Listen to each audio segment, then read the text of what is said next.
A Christian revival across the country. Bible sales increasing over 40% since 2022. Religion app downloads surging nearly 80%. And Christian music Spotify streams up 50% from 2019. Why are they going to Orthodox church more than the evangelical church? I'm evangelical. I'll say, well, first of all, they want something that has lasted. They want something that is ancient and that is beautiful. Something that has stood the test of time. Something that's not going to change.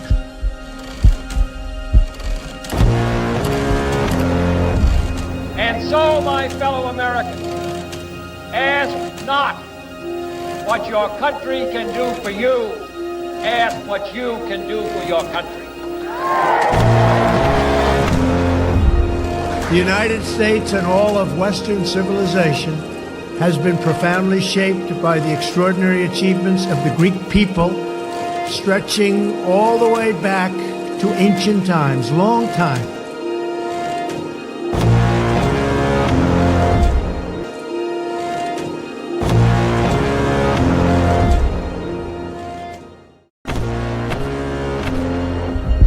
Christian revival across the country. Bible sales increasing over 40% since 2022. Religion app downloads surging nearly 80%. And Christian music Spotify streams up 50% from 2019. Why are they going to Orthodox church more than the evangelical church? I'm evangelical. I'll say, well, first of all, they want something that has lasted. They want something that is ancient and that is beautiful. Something that has stood the test of time. Something that's not going to change.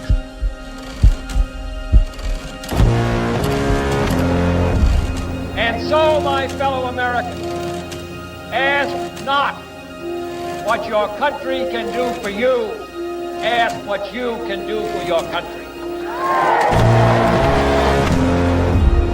The United States and all of Western civilization has been profoundly shaped by the extraordinary achievements of the Greek people, stretching all the way back to ancient times, long time.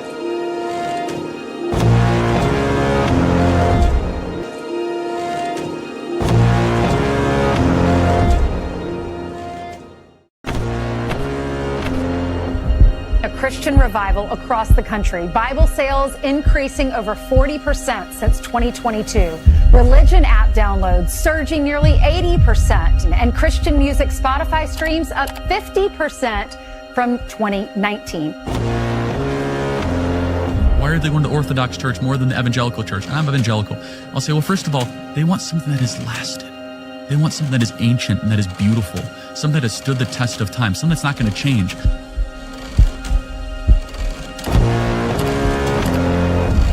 And so, my fellow Americans, ask not what your country can do for you. Ask what you can do for your country.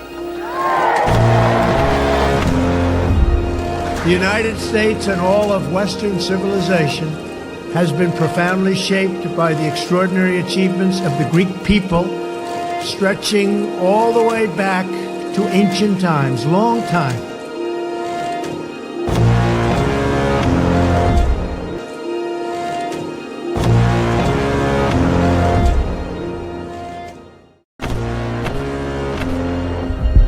Christian revival across the country. Bible sales increasing over 40% since 2022.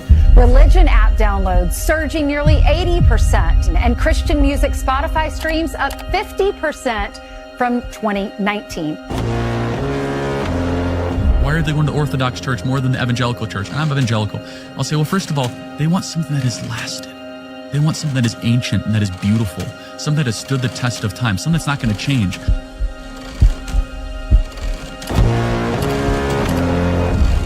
And so, my fellow Americans, ask not what your country can do for you. Ask what you can do for your country. The United States and all of Western civilization has been profoundly shaped by the extraordinary achievements of the Greek people, stretching all the way back to ancient times, long time.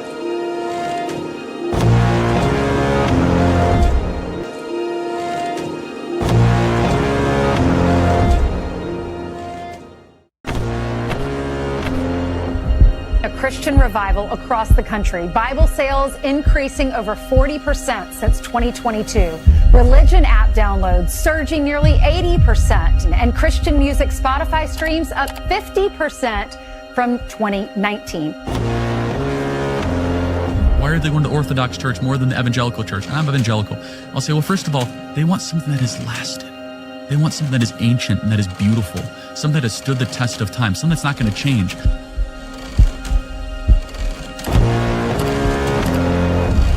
And so, my fellow Americans, ask not what your country can do for you, ask what you can do for your country.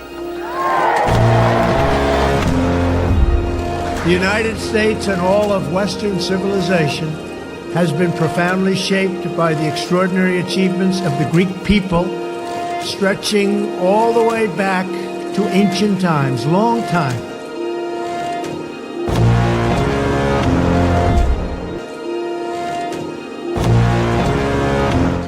All right, ladies and gentlemen, welcome back to American Orthodoxy. I'm your host, as always, Benjamin Michael. I've got the regularly scheduled programming back for you today, as we're going to be back on a regular show. Obviously, it's been a very eventful week and a half or so, in the news, and we're going to be covering some of that, particularly the invasion of all these Moroccan Muslim migrants into Spanish territory. So we're going to be covering that. And also, we are going to dive a little bit into sort of some of the Jewish roots of mass migration, before we kind of kick this off, because I want to show you guys how, this is kind of a source of, Zionism. And actually, I wasn't planning on doing this, but maybe we will go over there's a clip that World War Now posted of a Orthodox metropolitan actually talking about this very concept. In fact, that's probably a good clip to go over. I wasn't planning on it, but yes, I am back. Sorry, guys, for the stuff last week. I'm still figuring out exactly what happened. It was very strange, actually, because it doesn't seem like it was the Jubilee that was actually flagging me, but it was actually the Zoom. It was the Zoom call that I had, because when I looked at the blocks of where I got the copyright hits, it was just when Evan was talking. So it was very weird. And then the person who hit me was like some LDS. It was like an LDS company. It was very strange. It was like very odd. So I'm not entirely sure why I got my stream pulled. The stream is back up. Obviously, it got cut short, so it's only like an hour and a half. But the stream is back up on my YouTube here from last week. So if you guys want to watch at least until we got cut off, like I said, I think it's like an hour and a half worth. Also, my Clippers have started. Guys, I've been getting like flamed from some of you for reposting clips from my interview with Jonathan from like a year ago, Roots of Orthodoxy. Guys, like, that's content I contributed to. Like, of course I want to bring it to my channel. And so that's what the Clippers are doing. They're bringing it to my channel. And like, there's people who saying, oh, dining with the enemy, I see. Like, bro, like, this is my content that that I contributed to, and I'm talking about orthodoxy. I wasn't being ecumenist to him. I was answering his objections, and they're common objections. Guys, I don't know how to tell you this, but every single person I talk to publicly, they're not actually genuinely inquiring into shit. They're not actually, like 99% of them are not actually genuinely inquiring into orthodoxy. I do the interviews because it allows for an audience that actually is genuine, okay? That's how it works as a content creator. I know we want to live in this fantasy land where people are actually doing these interviews genuinely, where they like actually are taking what you say seriously, and they're actually like thinking about what you're saying and not just thinking about a response. I hate to tell you this. I don't know how to tell you this, guys. It's not the case. All right. So why am I reposting them? Well, A, because the Clippers are doing it, and they're doing an excellent job, by the way. And B, because it's reaching an audience that hasn't seen it yet, that is genuine. And guess what? The objections he's presenting are very common objections to orthodoxy. So I want people to be able to hear the objections. That's why they're being reposted. And that's going to be the case for all my content that my clippers bring over here. By the way, shout out to those guys. They're doing an excellent job. So we're going to keep that up. You guys can count on some of those long form videos every week, and a couple shorts per week as well. Do I know anyone? Don't you know you can't talk to any? Yeah, exactly. This is literally like how I feel sometimes, guys. Like sometimes, and then I reposted my Fishback interview on Instagram today as well, and people were crashing out over that. They're like, "Oh, encouraging." By the way, sorry, my clock's not working. I forgot to reset it. It's a real clock, I promise. It's the best clock. It's very old, so it doesn't work sometimes. No, but I posted the Fishback video I did, and bros in the comments, like people are in the comments like, "Oh, I guess we're ecumenists now." Like, bro, like, yeah, having a conversation with a Catholic politician is that's ecumenism, guys. Ecumenism is when you vote for a Catholic in a state election. That's ecumenism. That's ecumenism. So, guys, I've been very open about the fact. Look, I am a raging anti-ecumenist. All right. When it comes to matters of the church, I believe that we have allies in the Tradcats and the High Church Protestants that are right wing. I think we have allies from that in those demographics. I've made that very clear. Now, is that the grounding of my movement? No. Okay, it's Orthodox, and everybody who joins, I'm a Patrick Buchanan Republican. Someone asked if I'm a Republican or Democrat. I'm a Patrick Buchanan Republican, so I'm not a modern Republican. Patrick Buchanan is literally right about everything, and he's been right from the beginning. So yeah, all this to say, guys, we can ally with them politically without crossing the line into public prayers, for example, or services together, things of that nature. That's ecumenism, by the way. That's ecumenism, in case you were wondering. So all this to say, let's dive in. We'll kind of go through housekeeping throughout the show here. Emma Lazarus is kind of the beginnings of all of this. Emma Lazarus was the author of the New Colossus poem, which has you believing that mass immigration is part of American identity, guys. I bet a lot of you, unless you watch my content regularly, you probably think that mass migration is a big component of American identity. Because, Ben, don't you know that America is a melting pot? Don't you know that America is for the poor, tired, hungry masses longing to breathe free? Don't you know, Ben? Guys, thanks for the super chats. As always, I'll go over all super chats at the end. Guess who wrote that poem, The New Colossus? It was this young scholar here, this patriot, that's a joke, over here, that wrote that poem. And as you believing that that truly America is a nation of mass migration, and then this is used as an excuse for why we can let in 7 Gorillion immigrants, because America was built by Black, transgender, lesbian, female Somalis. That's actually who built America. I don't know if you guys knew that, but that's actually who built our country. So we owe it to them. We should be thanking them for coming here, to be honest. So anyway, so this is Emma Lazarus. Guys, she was literally known as a Zionist before Zionism. Some of this stuff is like, you can't make this shit up. You know what I mean? You guys know when, the every single time memes, and it's just like, you literally can't make this shit up. So her poem, The New Colossus, has the famous line, "Give me your tired, your poor, huddled masses yearning to breathe free." And then eventually this was carved into the Statue of Liberty. I believe it was actually carved in the Statue of Liberty in it was like 1903. So it was around the same time as the infamous melting pot Jewish playwright from Israel, Zangwill. Like, these names, you can't make this shit up. Emma Lazarus, her name is Emma Lazarus, and the guy's name is Israel Zangwill. You literally can't make this shit up, bro. You genuinely cannot make it up. Her parents were Moses and Esther Lazarus. Moses and Ezra Lazarus birthed, Moses and Esther Lazarus birthed Emma Lazarus, who gave us this mass migration propaganda. Proud of her noble Jewish ancestors, often wrote about the Jewish rabbis and poets in Spain's Golden Age. Guys, we're gonna talk about how important Spain is, and the expulsion of the Jews.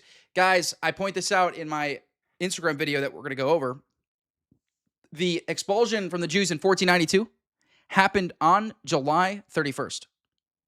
It happened on July 31st. The very same day that all these Moroccan Muslims entered into Spanish territory and started terrorizing the local population.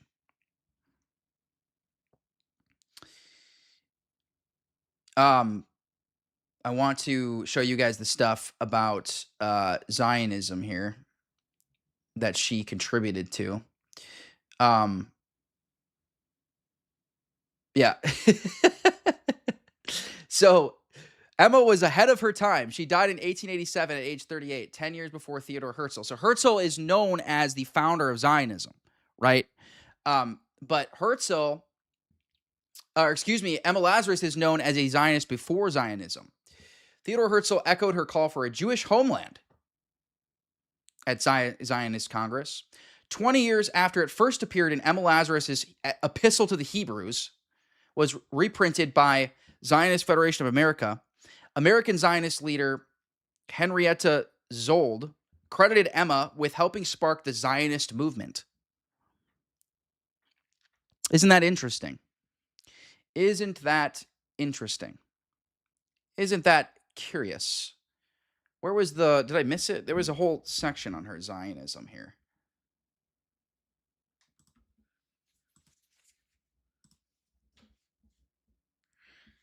So she began her call for a Jewish homeland in Israel in 1882, 15 years before the Zionist Congress even, assembled.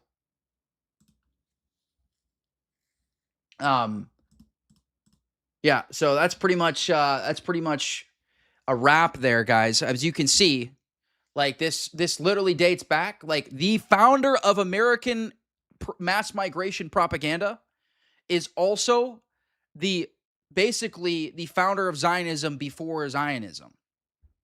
So isn't that curious? And this would be a good transition into I wasn't planning on doing this, so I'm gonna give me a second to pull it up. Let me make sure I can find it. But guys, World War Now, these guys are awesome. Dimitri and Conrad are some of my favorite allies on the ortho far right sphere. They're really the only other people that talk about the stuff I talk about, guys. That as far as orthodoxy. I love all of my fellow ortho bros on the internet, on the interwebs, but the only guys that really talk about this stuff, are these guys, Dimitri and Conrad. So go follow them. World War Now is their account.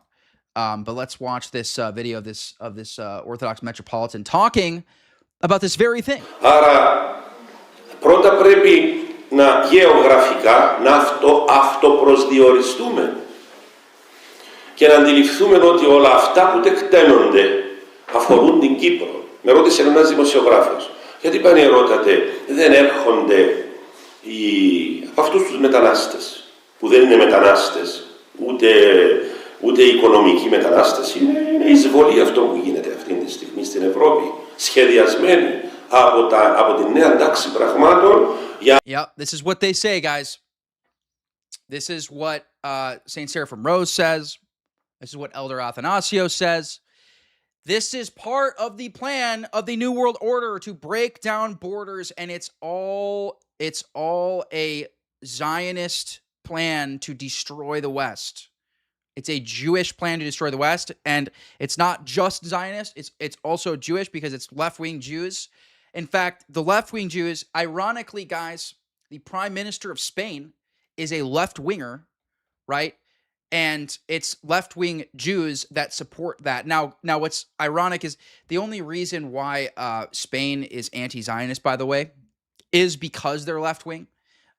Right now, just about universally in the world, the left wing across the entire globe, including in Israel, is anti modern Zionism, the modern Zionism in its current state, right? The pushing out of the Palestinian population in Gaza and the West Bank, the Greater Israel agenda. These are right wing Zionist agendas that are dominating because of Bibi, because Bibi is a right wing prime minister, and he's the longest sitting prime minister in Israeli history, right? So the right wing in Israel has dominated for so long that people are starting to see Zionism as inseparably linked to right wing Zionism, right? But you have to understand there's left wing Jews out there that are also in different ways advocating for, now this is through multiculturalism, that they're advocating for the destruction of the West, right? That's what left-wing Jews push. Left-wing Jews push multiculturalism, whereas the right-wing Jews push Greater Israel. And both of these are very interlinked because as you push for Greater Israel, you destabilize the area, causing all these migrants to flee, and they come to where? The West. So it's perfect synergy between the left-wing and the right-wing Jews. So you can say the way that this Metropolitan is using the word Zionist, I think he probably just means Jews. He's not talking about the specific right-wing Zionism that we see right now. Να ανακατώσει τους πληθυσμούς της Ευρώπης, να προκύψει ένας καινούριος πληθυσμός που να έχει ανάγκη, προσέξτε το τελευταίο, μια καινούρια θρησκεία. Μια πανθρησκεία. Saint Seraphim Rose says this. Saint Seraphim Rose says that the New World Order is to break down all distinctions to create a one world religion, right? Which is where the Antichrist will lead, where there are no borders, there are no peoples, there are no distinctions. So notice it started with race. They got rid of the distinction in race first. Now it's gender, right? Now they're trying to get rid of the distinction in gender and in religion. Right? That's why you have people who can't even tell you what a woman is, right? And guys, I find it to be impossible to even engage with someone that buys into that rhetoric, by the way. Like I have nothing in common with someone who believes in transgender surgeries for children or something, right? But this is where we're at because they're destroying distinction in gender. So they already try to destroy distinction in race, which, by the way, people are waking up. They're realizing this doesn't make any sense. There's clearly distinctions in race, not distinctions in value, just like with gender, right? A man is not more valuable ontologically before God, right? Just as a black person is not less valuable or more valuable before God. That there are clear differences in the races. And there's also differences in the ethnicities, which is a subcategory of race. Okay? So the Antichrist is trying to break down all these distinctions, including religion. He's trying to break down distinctions in religion too, because that's why you have the Vatican. God bless my Catholic brothers and sisters. But you guys, what are you doing over there? Right? You have the Vatican saying that you guys worship the same God as Muslims. I have a whole thread on Twitter and Instagram that refutes this utter nonsense. Guys, in the early days of Islam, Christians, when they would convert from Islam, they literally had to condemn and curse the God of Muhammad. But now we're saying that we have the same God, and you guys butcher St. Gregory Palamas. I have 3 quotes from St. Gregory Palamas that bury you clowns trying to say that he believed this nonsense. No, St. Gregory Palamas did not believe we worship the same God as Muslims. I have at least 3 quotes that bury that notion. But all this to say, this is part of people flaming me for calling them brothers and sisters. Yeah, they're brothers and sisters. I didn't say brothers and sisters in Christ. I just said brothers and sisters. You guys always flaming me, bro. Always flaming me. Oh, hey, Gregory. Gregory's here. Gregory's my boy. Gregory is the GOAT. Anyways, so yeah, breaking down distinction in religion. And one of the ways they're doing this is via the Vatican, which is completely infiltrated. And that's why they're saying that Muslims worship the same God. They're saying that they're celebrating Hindu feasts. Guys, your Pope literally released a formal statement celebrating a Hindu feast. I don't know how to tell you this, guys. I don't know how to tell you this. That is an act of apostasy. Okay? That is an act of apostasy, and your Pope did it. All right? You don't believe me?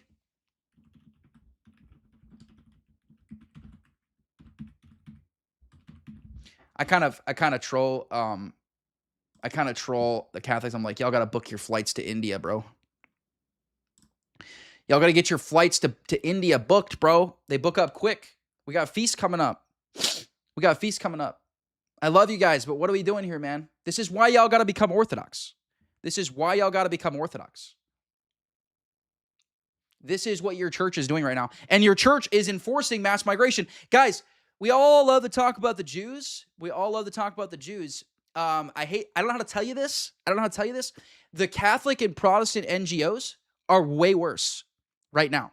Now, the Jews are the source of it, right? The Jews are the source of the propaganda, and they're the reason why the Catholic and Protestant churches are the way they are today, right? But they're enforcing mass migration.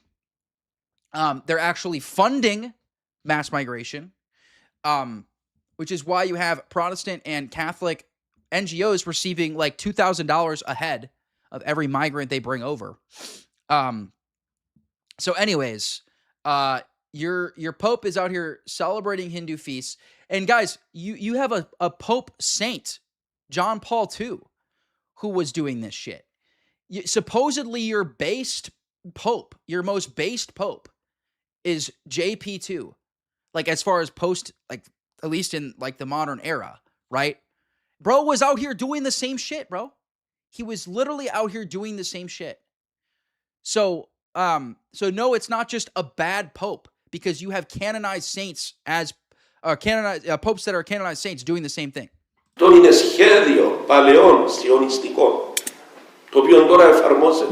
guys hear what he said?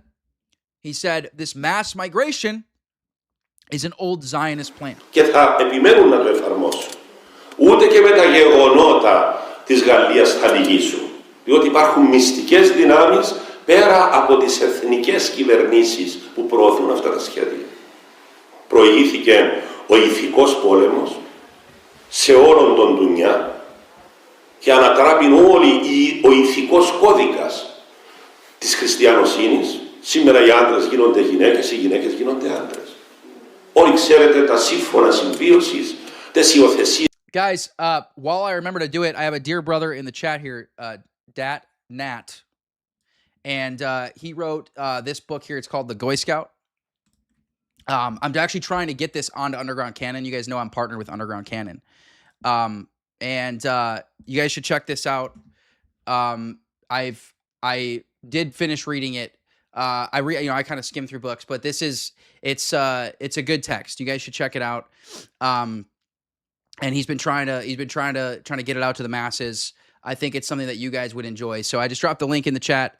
You guys can check it out and let me know what you guys think. You can see it's got great reviews here, and it's a funny name, the Goy Scout. So check it out and let me know what you think. I don't care. I literally have the same. Someone said I stream during Jim Bob's. First of all, I don't really have competing. Jim Bob doesn't stream at the same time all the time, does he? It's not my fault. I stream at the same time every week. I stream 2 o'clock, Tuesday, Thursday, Saturday, every week. So if he streams at the same time, there's nothing I can do about that. But I also have a different audience than him. Guys, I have I don't really think there's anyone in the orthosphere that really is, obviously there's overlap because we're Orthodox, but Jim Bob has very different Και στις concepts. περίεργες, τους περίεργους γάμους. Μετά ήρθε ο οικονομικός πόλεμος. Έγειρε ο νους της γυναίκας, μετά έγειρε ο νους των παιδιών μας, των εγγονιών μας. Και τώρα σου λέει πρέπει να γύρουμε και τον νου των παπάδων. Yeah, I love my time block, to be honest, guys. I am definitely locked in on my time block. I think it's perfect. I would maybe consider doing 1 hour later, just because I'm Eastern time and I know some of you guys are on the West Coast. But I personally love my time block, and we're going to be growing. I mean, viewership's decent so far today, but it should get up to probably 120 later, is my guess. And that's kind of where I've been hovering lately. So we're getting our viewership back. And shout out to my Clippers that just got started. And you guys can see my subscribers are going up, pretty significantly. And if you guys want to support me monthly, you can sign up for memberships. I will be doing a members-only live stream today. I got some banger Saints quotes to go over today. I got 2 for you guys. So if you guys want to support me monthly, you can sign up for memberships. Also, like and subscribe, please. Like the live, guys, and push up the algorithm. Κάνουμε σειρά δηλαδή.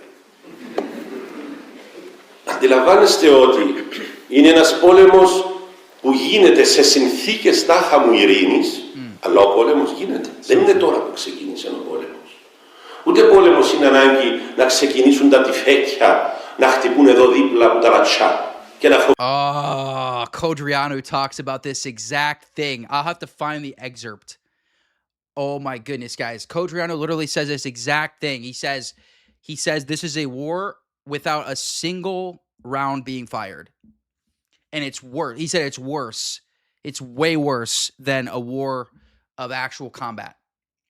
And that's the war of subversion and infiltration of your national identity. Γίνεται ο πόλεμος. Και γίνεται μέσα μας. Και γίνεται μέσα σε αυτά. Yes. Τα οποία όλοι έχουμε. Είτε επί τραπέζια, είτε στην τσέπη μας. Και ξέρετε πολύ καλά τι εννοώ. Άρα όλοι είμεθα σε εμπόλεμη κατάσταση. Προκαιρού. Πρώτα επαναλαμβάνω ο πόλεμος ήταν και είναι ηθικός. Remember what he's saying is moral, right? So he's saying that this... Oh, here, he's going to explain here. Δηλαδή, τι σημαίνει ήταν ηθικός? Πολεμούμε με τις εντολές του Χριστού. Πώς να τις κρατήσουμε και πώς να κρατηθούμε από αυτές. All this stuff is interlinked. All this stuff is interlinked with the try to catch this live when it appears. Yeah, you can always watch the duration reruns later. Like, that's how my Saturday stream was a couple weeks ago. I only had like 40 live viewers, and I think it ended up with like over 3,000 views. I think I had like 3,500 views or something. So that is how it kind of goes sometimes. Sometimes you'll have bad viewership during the stream, and then it'll catch the algorithm. But guys, this all comes back to the spiritual life, right? Codriano says that, just as I can pull up the actual quote here because this is important. Πόσο να μετανιώνουμε και πώς να μετανιώνουμε. Και είναι λίγοι που μιλούν για μετάνοια σήμερα. Μετά έχουμε τον οικονομικό πόλεμο. Η Κύπρος ήταν ένα από τα πειράματα, το κούρεμα. Και τώρα ζούμε και τον άλλον πόλεμο. Και με ρωτούν, μα γιατί δεν έρχονται οι μετανάστες στην Κύπρο? Yeah, so the quote, I don't want to put on the screen so I don't get flagged by YouTube. But he says, a country has the Jews it deserves.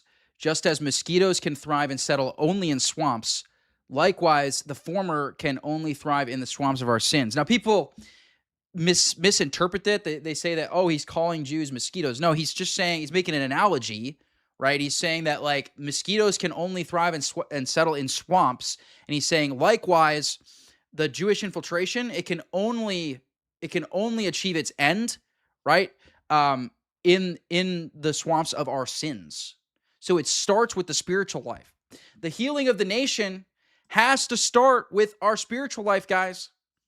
In fact, not only does it have to start there, it has to remain energized by it and animated by it.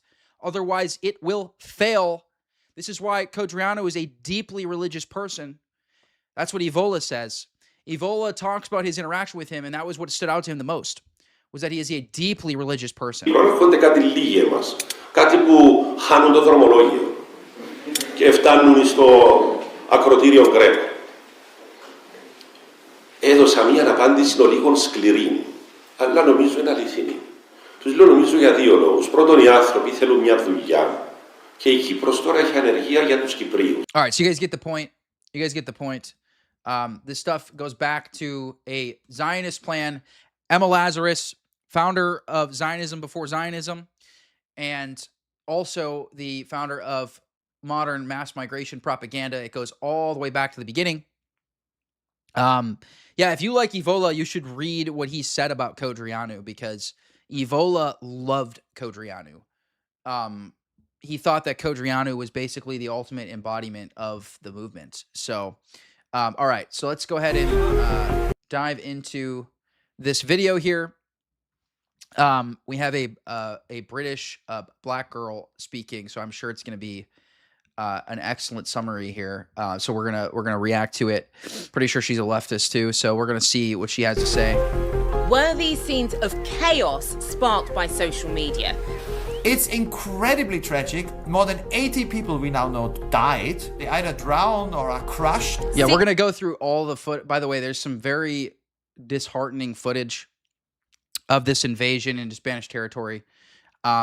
And so we're going to be going over that. 60,000 migrants risked their lives to reach Spain. We're already getting into the propaganda. They risked their lives. They risked their lives. So brave. So brave. All these military-aged young men, they're so brave. They just want something better. They just want a better life. Morocco. Dozens have died. Hundreds are still stranded. Thousands have been returned. The tragedy has reignited the migration debate across Europe, and politicians are now being accused of weaponizing the events in Ceuta. It looks like an invasion of a country. So, how did this happen? Trump will talk about the invasion of, like, the Muslim invasion in Europe, which is good, right? But, like, we're gonna go over, like, who's actually responsible for this. And as you guys know, Trump is literally the most pro-Israel president in modern American history, if not American history in general, right? And he also, like, doesn't really deal with the migrant crisis here. Like, he's not dealing with the H-1Bs, right? He's barely dealing with the illegals. Not really, to be honest. Now, if we trust Brookings, we have net negative migration. I don't know if I trust it, right? So all this to say, like, you know, Trump's rhetoric is good, but, like, rhetoric is not going to save our nation. Crisis has been prevented, and did social media make all of this worse? Here's the breakdown. At the end of July, tens of thousands of migrants crossed into Ceuta from Morocco. It's connected to Morocco in North Africa, but belongs to Spain. Ceuta's one of the only land borders between the EU and Africa, and it's tiny, with a population of... Welcome to memberships, William. Thank you for joining. Welcome to memberships. It's a good time over here. We do members only live streams, usually at the end of every stream.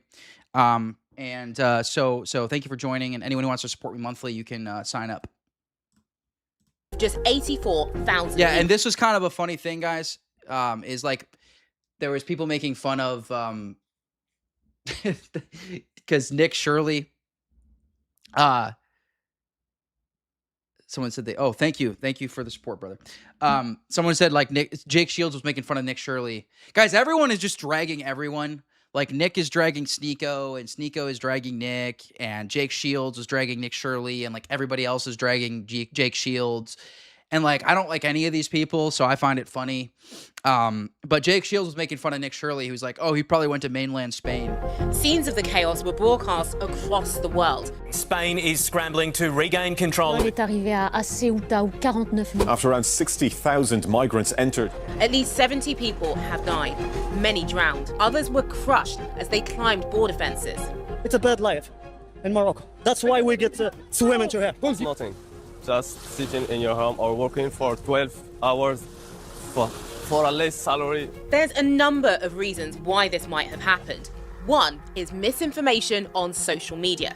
A month before these crossings, judges in Spain's Supreme Court ruled that, quote, migrants intercepted in the sea while swimming towards Ceuta cannot lawfully be subjected to Spain's border rejection procedure. That ruling was misinterpreted as meaning if you swam to Ceuta, you can stay and couldn't be turned back. Oh my gosh. That's false. But that didn't stop the fake news going viral. I'm guessing that's probably true. I'm guessing that's probably true, and she just we'll look into it here and see. In Britain, Reform UK MP Suella Braverman posted on social media that, quote, these men are on their way to the UK right now. Also false. The migrants never reached mainland Europe, and the majority of them have now returned back Not yet. to Morocco. Even if they... Oh my gosh, guys. You guys see the... So this is what they do, by the way. This is the bait and switch. This is the bait and switch that leftists do. You still have... So I've seen like a normie... It wasn't Harry Sisson. It was like Harry Sisson's buddy. I can't remember the guy's name. He's like Walmart Harry Sisson. But which is... I mean, Harry Sisson is already Walmart. So, like, you got Walmart. You got double Walmart. But anyways, he was, like, talking about Biden's migration policies with I think it was Michael Knowles.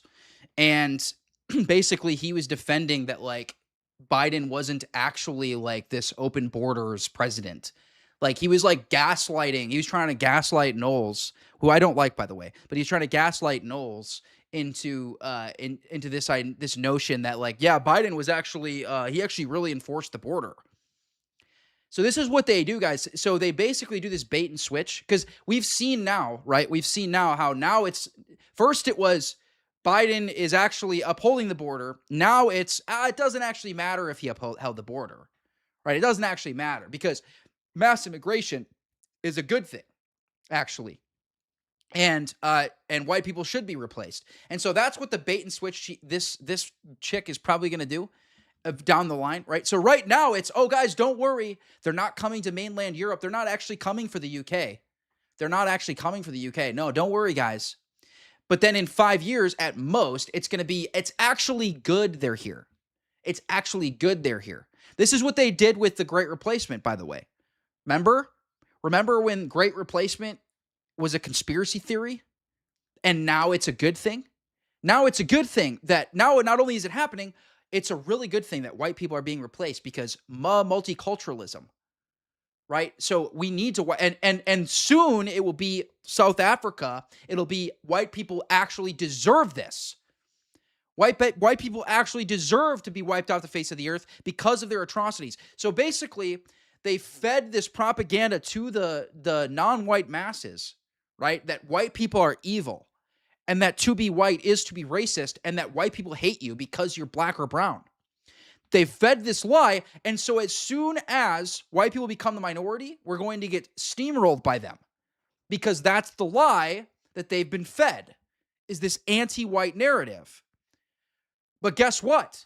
It's all bullshit. It's all bullshit. All the things that we get blamed for, guys, all the things that we get blamed for, like slavery. Guess what? It was actually the Muslims who enslaved more people than Europeans in history, significantly more. It was the African kings who were running slave auctions for 1,000 years before the Europeans showed up. So before the Europeans even showed up to Africa, they had already been running slave auctions for 1,000 years. After the slave trade was banned by Europeans, who were the first people in human history to ban slavery, to recognize that that this chattel form of slavery was a violation of human rights. We were the first people in history to acknowledge this, right? After we banned it, what did we do? The French and the British went into Africa and freed the slaves from the African kings because the African kings refused to let go of their slaves. So we had to pry them from their cold, dead hands because they refused. Then in the United States, guess what? 3,700 slave owners were black. 3,700. And the actual population of people that owned slaves was a very small percentage. A very small percentage of Americans actually own slaves. But this is what is used to justify why white people are so terrible. And now there's peer-reviewed studies about in-group preference where we can actually see the data. And guess what it shows? White people have they have the least amount of in-group preference, significantly. Everybody else is tribal. Everybody else prefers their own people. White people have very low in-group preference. They are the most race-blind and least racist people, particularly Western European white people, are the least racist people in the world. By far. It's not even close. Literally not even close. You guys remember when Japanese Twitter was going viral because of how racist they were? Like, there was videos of girls just, like, calling black people the N-word, like, in restaurants, going viral. Like, and this was all over Twitter. This was maybe, like, a couple months ago, 2 months ago. That's basically how the rest of the world is. They prefer their own people, and they're racist against particular groups. That's how they are. Western European white people are not like that. We are the least tribal people in the world. That's what the data says. That's what the data says. So, but all these people have been fed, people like this girl have been fed this lie, right? That white people are racist and white people have committed all these atrocities in history, when in fact, it was white people that actually ceased the atrocities. And by the way, so what's another thing we get blamed for? Colonization. The vast majority of tribes, there's like 90 to 95% of the tribes that were here in America, they were committing acts of violence against one another when we got here. When we got here, guys, the tribes would literally send teams. They would send teams into our camps and kidnap the women and children. And the colonizers were so in shock at these tactics, because up until that point, they had only interacted with warfare with other Europeans where there was rules, there was guidelines. You couldn't go after women and children. That was immoral. And so when they got here and the tribes were targeting women and children, we were in shock. And then we created counter groups like the Texas Rangers, unfortunately, that did the same thing. They emulated the same tactics, right? Which is not good. It's not good that we did that. But nobody tells the full story. Nobody tells you that the casualty rate was about the same on both sides if you don't take into account disease. So we get accused of, quote unquote, genociding the indigenous population, which is not true. The vast majority of the deaths occurred via what? Disease.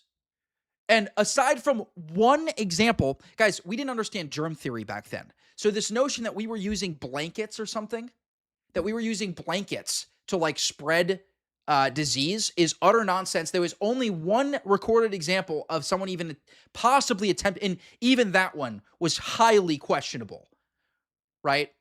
And they'll say, oh, well, you guys exposed them to new diseases, and that means you're responsible for it.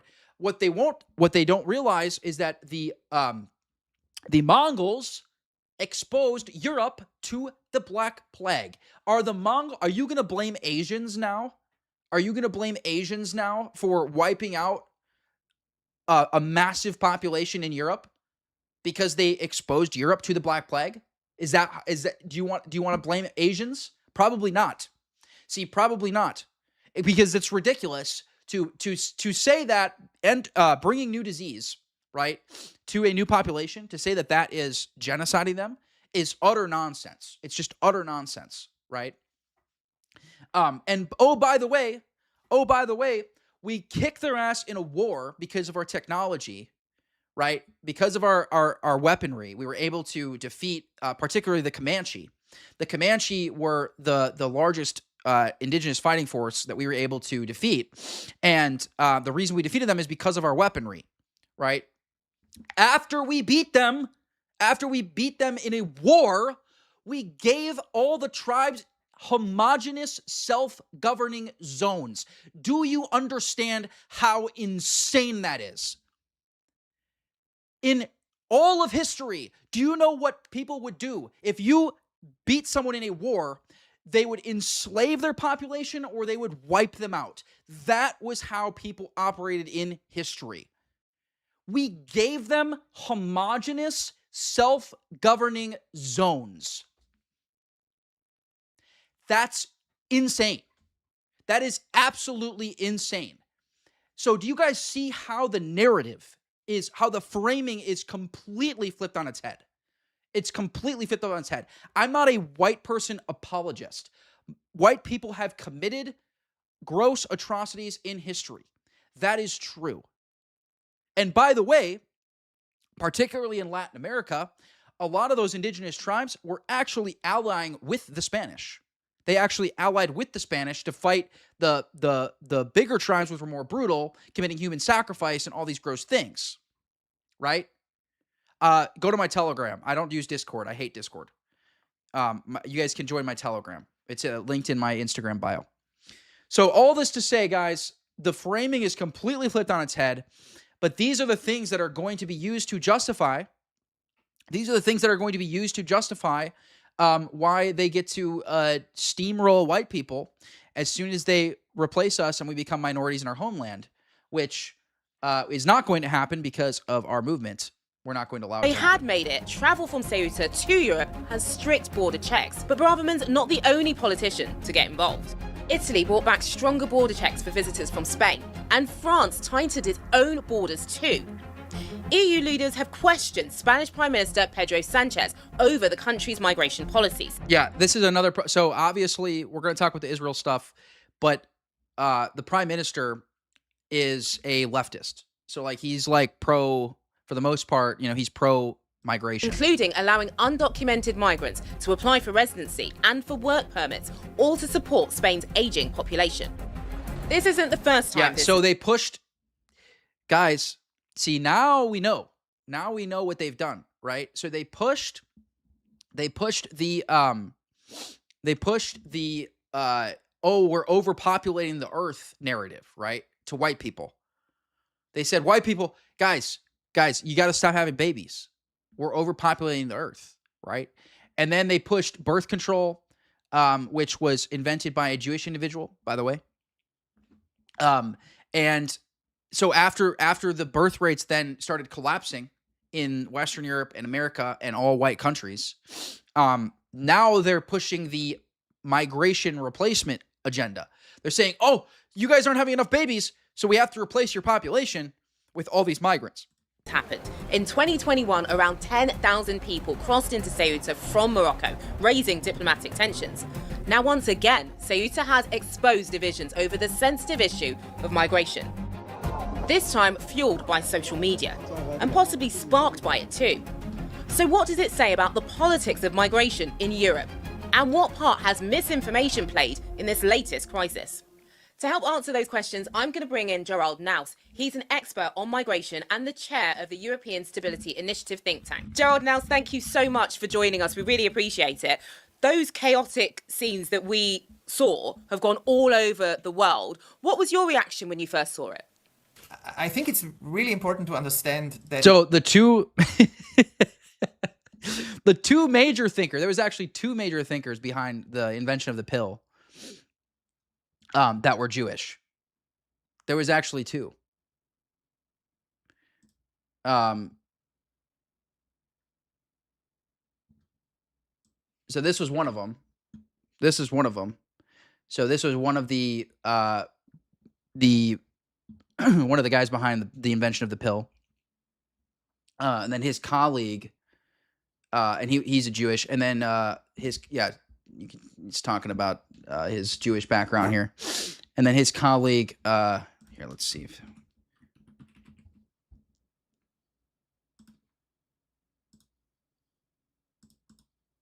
Why doesn't it talk about his colleague? Hang on a second. Oh, there was actually three. There's also another guy named George Rosencrantz who also contributed to it. So yeah, basically the invention of the pill Oh, okay, yeah, it was here. I'll show you guys. This is the other guy. This is the other Jewish guy that's behind it. Oh, yeah. It's a real patriot right there. So, yeah, I like to get precise and not just blame people like with a blanket blame. You know what I mean? You know what I'm talking about? Depends whether you look at it from the point of view of somebody in Britain or Germany or Sweden, or whether you live in that Spanish city. I mean, this is a small town, 85,000 people. And suddenly, in one day, basically, 50 to 60,000. You guys understand how crazy that is? So in one day, they went from, their population was 85,000 locals, right? And that probably included already a significant migrant population, I would imagine. And then they just added, another 50,000 migrants. Mainly young men, Moroccans, enter the city on an extremely dangerous route. I mean, they swim around the barrier because there is a high wall, there are fences with barbed wire all around that Spanish town, because it's located in North Africa. So all around it is Morocco, another country. And so all these people, suddenly in one day, the number increases by 50,000. They swim to the beach of that city. It's incredibly tragic. More than 80 people we now know died. They either drown or are crushed. And in the city itself, it feels like, what's happening? Everybody closes their shops. Guys, please like the live and subscribe to my channel. I'm a far-right Orthodox Christian. I'm a nationalist. I'm an American. And I love Christ. I don't ally with Islam or Judaism. I call out both. Everybody goes home. The whole town. I also don't like replacement migration. It's probably the number one issue I talk about. Because this is totally unexpected. So for the city, and I think for the people who are involved in this, the young Moroccans, this was a traumatic day. But what has happened in the rest of Europe, or in the rest of the world, but especially in Europe, is very, very strange. Suddenly everybody, or some people seem to suggest that there are huge numbers of people now, millions about to come from Africa to Europe. This happened in North Africa. Nobody in these days of chaos actually even managed to come to Europe, to the continent. And yet the fear... Bro, they be coming on boats all the time. Like, what are you talking about? Like, this is such gaslighting. Like, guys, you guys see what they're doing here, right? You guys see what they're doing? They're like, it's not that bad. It's not that bad yet. But what I would like to do, I would like to press them on, why would it be bad? Why would it be bad for there to be all these immigrants? So would you be okay if they legally came? You'd be okay if millions of migrants from Africa came legally, right? You'd be okay with that? Oh, you wouldn't? Oh, what are you, a racist? So this is the gaslighting, right? This is the gaslighting that we get from these guys.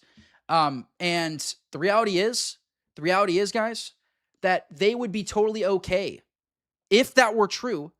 If migrants were coming to from Africa to Europe, they would love that. This dude and the girl that is interviewing him would love if that were the case. Everywhere seems to be, oh my God, what we see there in this town will now happen everywhere. And that's just not true. That's just not true. Oh, it's Why true. do you think that happened then? We saw the reaction from Italy and France saying to Spain, what's going on? We're going to close our borders. And that's not what you do in the EU. You're meant to have open borders between countries. So what's gone on here? Well, to directly answer why, for example, the Italian Prime Minister suggested something that is really, really silly, right? Spain and Italy have no border. France is in between. So if Italy says we will now check the Spanish... No border is insane. It's literally open borders. Which normally you're not supposed to. When they come to Italy, she's talking about a few airplanes, with tourists coming from Madrid or Barcelona in Spain. That's not going to make any difference at all.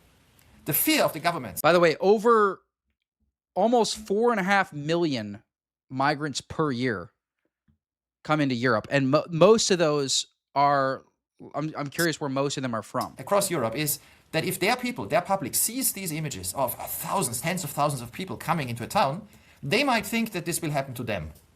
And in order to look like they have a response, no, we will stop it, they want to do something. But what they do is silly. And that's part of the problem. It's probably split. When people are afraid, if I'm guessing, it's probably split between Africa and Asia. It's probably going to be Africa, but it's probably split between those two. Of migration, they have these fears of being, the word is invaded. Large numbers coming. Politicians often feel we need to respond, but then what they do is not going to work. So it makes the public even more distrustful that the politicians can restore control. What we have I was right. seen Yeah, in obviously the UK, Asia and Africa, and it actually is. So it's India and Pakistan, and then from Africa it's Morocco and Algeria. Isn't that interesting? So the gaslighting, guys, you guys see the gaslighting that's taking place here? So a huge chunk of the 4.5 million migrants that come into Europe per year are coming from Morocco. But this clown is looking you dead in the eye and telling you not to be worried about it, when that's where a huge chunk of these migrants are coming from. You guys need to be able to identify this gaslighting. Be familiar with is Reform UK in particular. They did a press conference where they said they're going to get the Navy involved if they get into power to push people back. Also, one of their spokespeople went to Ceuta and they come from countries Israel is bombing. I literally go over this all the time. And are you a Muslim sympathizer? I'm guessing. I literally talk about that all the time. Okay, it doesn't mean that we should be opening our borders to them. That is utter nonsense. To some of the Moroccans who came over, and they said that they told them that they were trying to get to the UK. I mean, first of all, you can't even get to Spain easily from Ceuta. There is a sea in between. There's checks. She says some migrants. You can't even get to Spain easily. Some of the Moroccans who came over, and they said that they told them that they were trying to get to the UK. So notice how she said that. Notice how she said that. Like, is she making fun of the notion that they're trying to get to the UK when that's what the Moroccans supposedly said they're trying to do? Oh, can you believe the migrants said that they're going to try to go to the UK? Isn't that so stupid? All these far-right conspiracy theorists pushing this notion, the notion that the actual migrants themselves said. Can you believe that? So funny.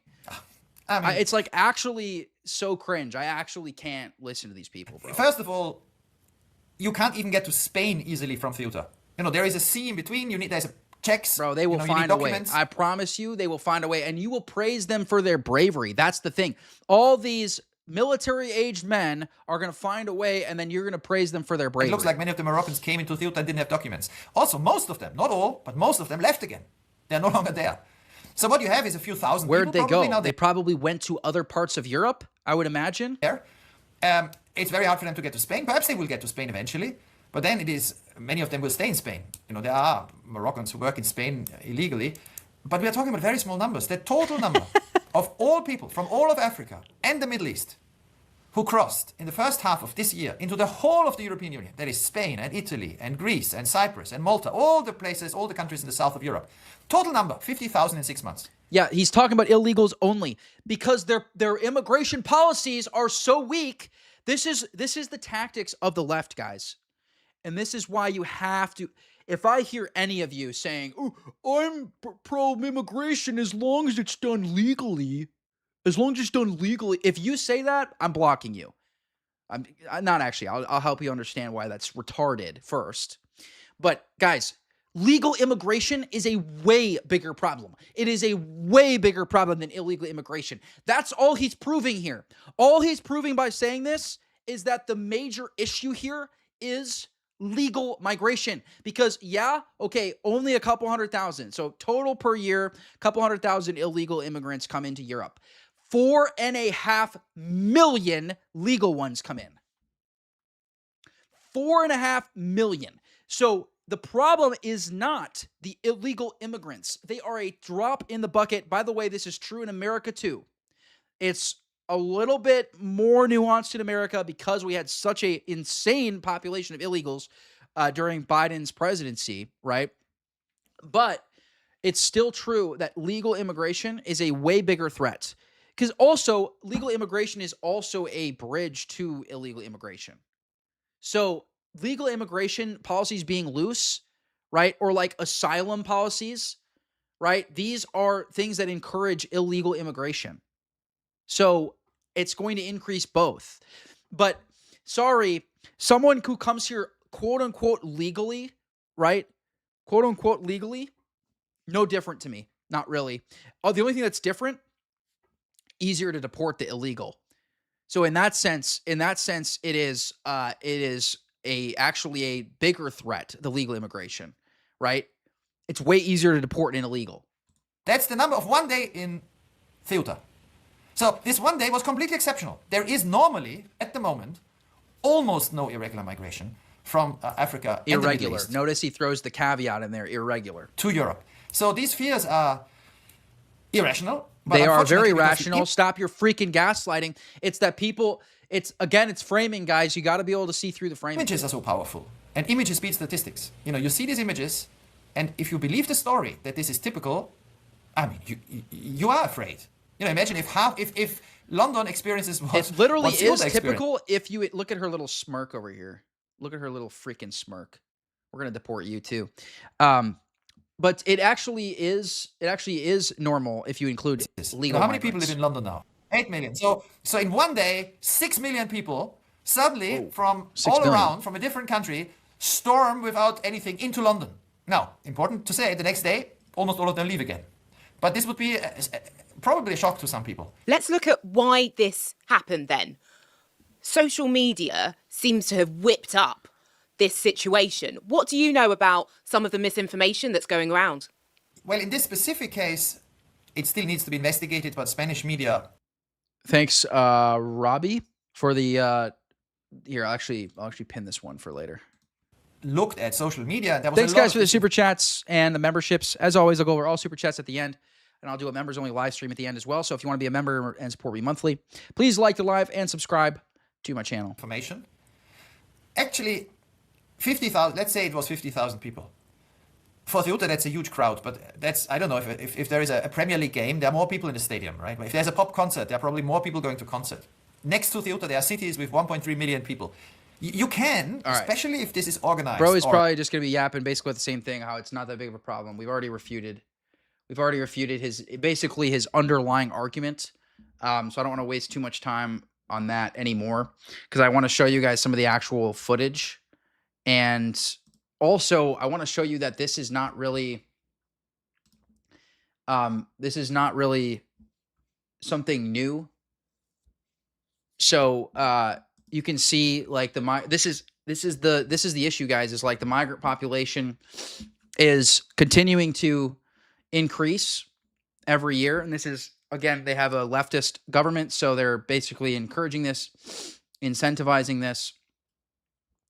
This is actually making me question. This is actually making me question, because I'm guessing this is about illegals. I don't know. I don't know if this is illegals or illegal or both. It might be both. But regardless, both illegal and legal migration are increasing in basically all across Europe. Oh, it was funny. There was a point in the other video, guys. There was a point he made that, like, oh, Italy has taken in more migrants. It's like, so now it's okay because Italy has taken in more migrants? Like, that doesn't... What does that have to do with anything? What does that have to do with anything? That's a complete deflection. Yeah, I'm going to cover the gay football thing. Yeah, absolutely. So you guys can see the migrant population is increasing. I want to show you guys some of the actual direct footage here. And Dale Partridge is a Protestant, but he's been doing a good job of reporting on some of this on his Twitter. Here, I'll show you guys.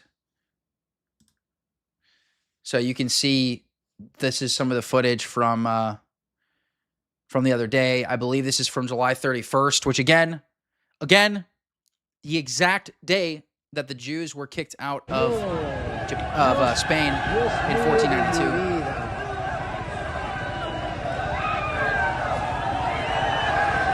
Guys, the biggest benefit of this event is it wakes up normies, because I had friends of mine who are kind of normie DMing me saying, man, you know, like, I got your back. We got to put an end to this because they're going to come for our houses. And there's just nothing we're going to be able to do about it. Like, when mass migration really gets out of control, there's just nothing that we're going to be able to do to stop it.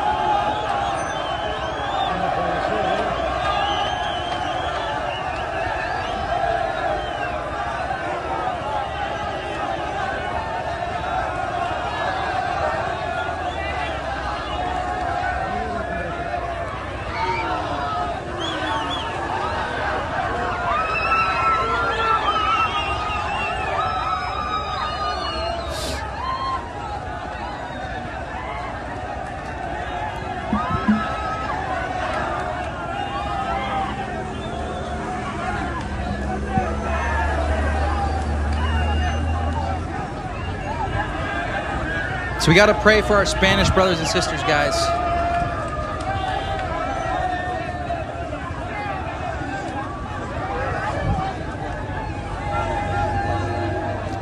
I think we're going to see stuff like this more frequently, to be honest. It's very unfortunate. It is very, very unfortunate. And we got to pray for Spain. You know what's sad about it is I actually had a lot of hope for Spain. I actually had a lot of hope for Spain because they really do have like a genuine nationalist movement there. And actually, this might create, like, they need a leader, right? They need a leader to rise up. And that's what one of the things that Dale was referencing in that post. Like, they need a leader to rise up like Franco. By the way, Franco is kind of the Catholic Codrianu. In fact, some of Codrianu's guys like Ian Mota fought for Franco's movement. So yeah, all this to say, they need a leader like Franco to rise, and actually, something like this is an event that you need to happen. So, picture of this is kind of a funny photo. Picture of them together, Bibi and the Prime Minister of Spain. So this is a photo or a video of a girl welcoming all the migrants, not realizing that she's probably going to be raped by them later that night. I'm going to go over the statistics, guys. It's actually egregious. It's actually egregious how overrepresented these migrants are in crime data.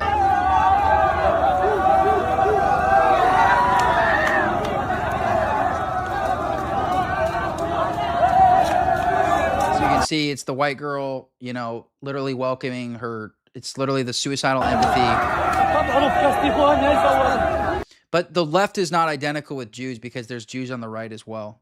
So that's dumb. Someone said just say Jews instead of the left. Oh, someone said just say trash. Sorry. Just say trash. The political trash, otherwise known as the left.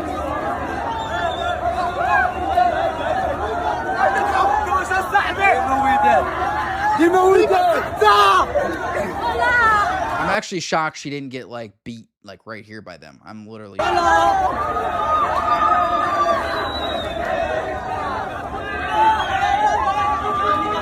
So anyways, you guys get the picture there.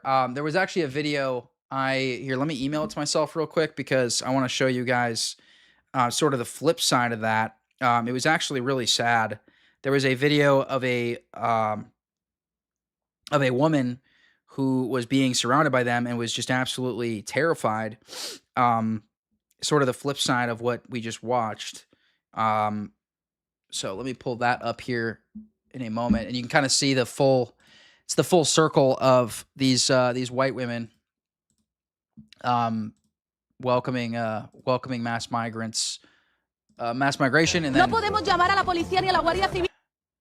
and then this is where it ends up for them, unfortunately. This is the end state.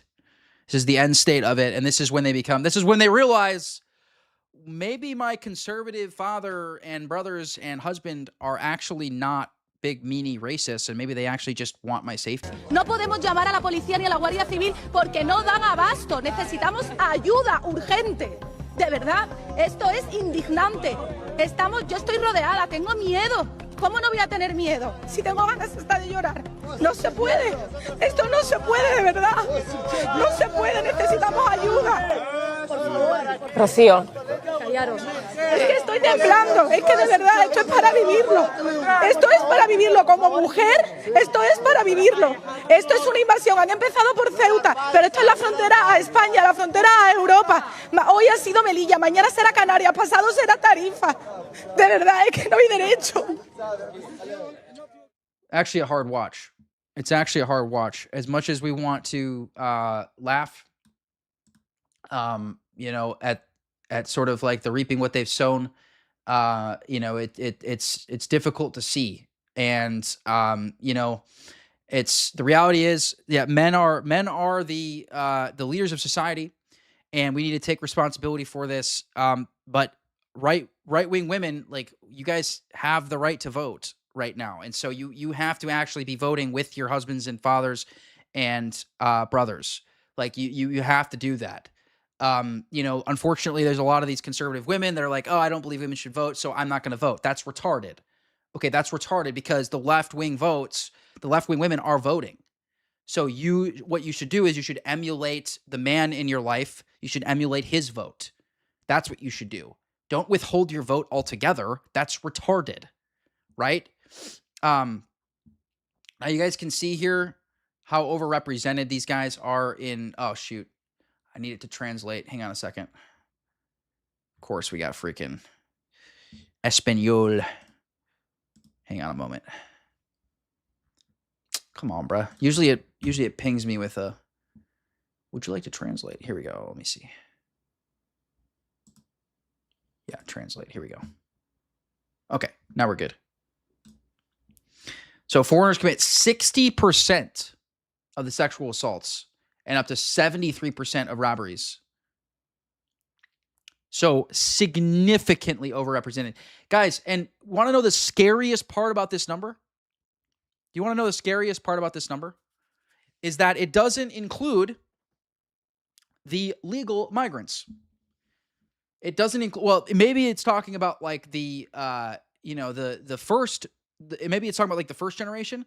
I guarantee you this is not including the second and third generation, right? That have been here, that have not assimilated, that probably don't even speak the local language. They probably don't even speak Spanish, right? Maybe they do. But they basically have brought their own culture and all of that into the West, right? And you can see how significantly overrepresented they are in these crimes. And this is what these leftist women don't understand, bro.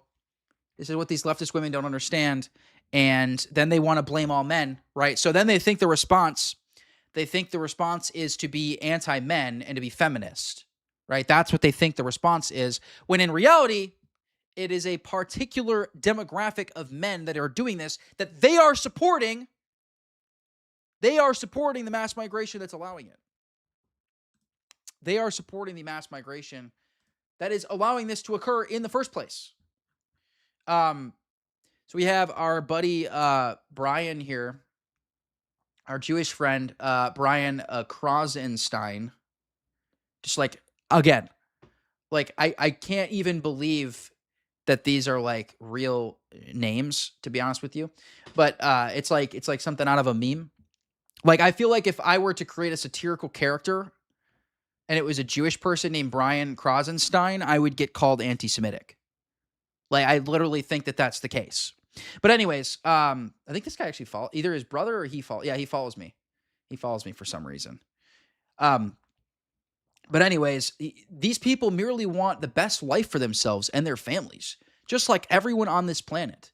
The fact that so many conservatives and so-called Christians are attacking them is disgusting, as these are military-aged men storming into their borders. So I'm wondering, guys, it's kind of like a normie conservative talking point to like make the analogy of like your home, but that is a perfect analogy. So if all these guys showed up to this dude's home, right? I wonder what kind of reaction he would have. But I've gone over my thread, guys, on how mass migration is anti-Christian and how homogeneity is actually the Christian position. But these are literally military-aged men, and he's talking about how they're just looking for a better life for themselves and their families. Do you see family? I don't see families. I see a bunch of young dudes who look like fighting-aged young men. That's what I see. And also, it's not my responsibility is to the people of my nation. It's for the welfare of the people of my nation. And so, just like with my family and how I have to protect my home, I also have to protect my border from people like this. That is the Christian view, Brian Krasenstein. If that's even your real name, probably isn't. Anyways, so that was the rage bait from our Jewish friend Brian there. A lot of Jewish people named Brian, because we got Brian Shapiro as well. All right, so I want to show you guys my clip here that I did on Oh, where'd it go? Hang on a second. I want to show you guys my clip from my Instagram because this was there. Yeah, here we go. I got it. We're back, chat. We're so back. Tell what to Pope Ben? What are you telling me? So this is kind of I put this video together. It went semi-viral on Instagram. I think it was a good sort of summary of Israel's involvement. Guys, obviously it's like a conspiracy theory that like Israel's responsible for this, but I just want to show you guys just how many quote unquote coincidences there are associated with this. There's no way Israel is responsible for this invasion in Spain, right? It's not like the Spanish government just called out Israel the other day. And by the way, they've been calling out Israel. So like I pointed out earlier, the Spanish government is very anti-Israel because they're leftist and because they're like Muslim sympathizers. So because they're leftists and they're Muslim sympathizers, along with a lot of the rest of Europe, they are very anti-Israel. And it's not like Netanyahu said they're going to pay an immediate price. Guys, they be telling on themselves. This is Jerusalem Post literally saying this is Netanyahu. Spain has defamed our heroes, the soldiers of the IDF, the soldiers of the most moral the most moral army in the world. You actually can't make this shit up, dude. You actually can't make this shit up. The most moral army. That's got to be rage bait. BB. You're the most moral army in the world. Are you kidding me? Netanyahu said, adding that he is not willing to tolerate this hypocrisy and hostility. I do not intend to allow any country to wage a diplomatic war against us without paying an immediate price. For counter-signaling them. And it's not like Netanyahu... Thanks for the super chats, guys. As always, I'll go over all super chats at the end. So this one's crazy. Literally, Netanyahu's son. Now, this was a few years back, obviously. But this is a crazy thing to say. Arabs and Muslims want free occupied Arab Islamic lands? Here's a good start. And then he came out on Twitter afterwards, was calling this an anti-Semitic conspiracy theory that he was driving immigration traffic to Spain, when this is literally what he does. He shows a map of how they can accomplish it, how they can accomplish taking over European, particularly Spanish lands via Moroccan Muslims. And that's exactly what occurred. And it's supposedly an anti-Semitic conspiracy theory to say that they coordinated this, when here's him caught in 4K coordinating it. Son has explicitly encouraged Moroccan Muslims to invade Spain. And it's not like out of nowhere Israel congratulated Morocco on social... This is where it's just a humiliation ritual, bro. It's a humiliation ritual. Literally, Israel has never congratulated Morocco on anything on social media. The exact day that the invasion took place, they're out here tweeting a congratulations to Morocco. Social media on the very same day for the very first time in history. And it's not like the invasion occurred on the exact same day that Jews were kicked out of Spain in 1492. And finally, it's not like Spain just defeated Netanyahu's golden child team in gay football. And guys, obviously, that one is a little bit tongue-in-cheek, okay? I don't think Israel sent a bunch of migrants into Spain because they beat them in gay football, okay? But it's just like another thing, right? It's just another thing that is sort of like a weird coincidence. You know what I mean? Orthodox Christian hierarchs have been warning for decades that this invasion that runs in Europe is indeed an old Zionist plan.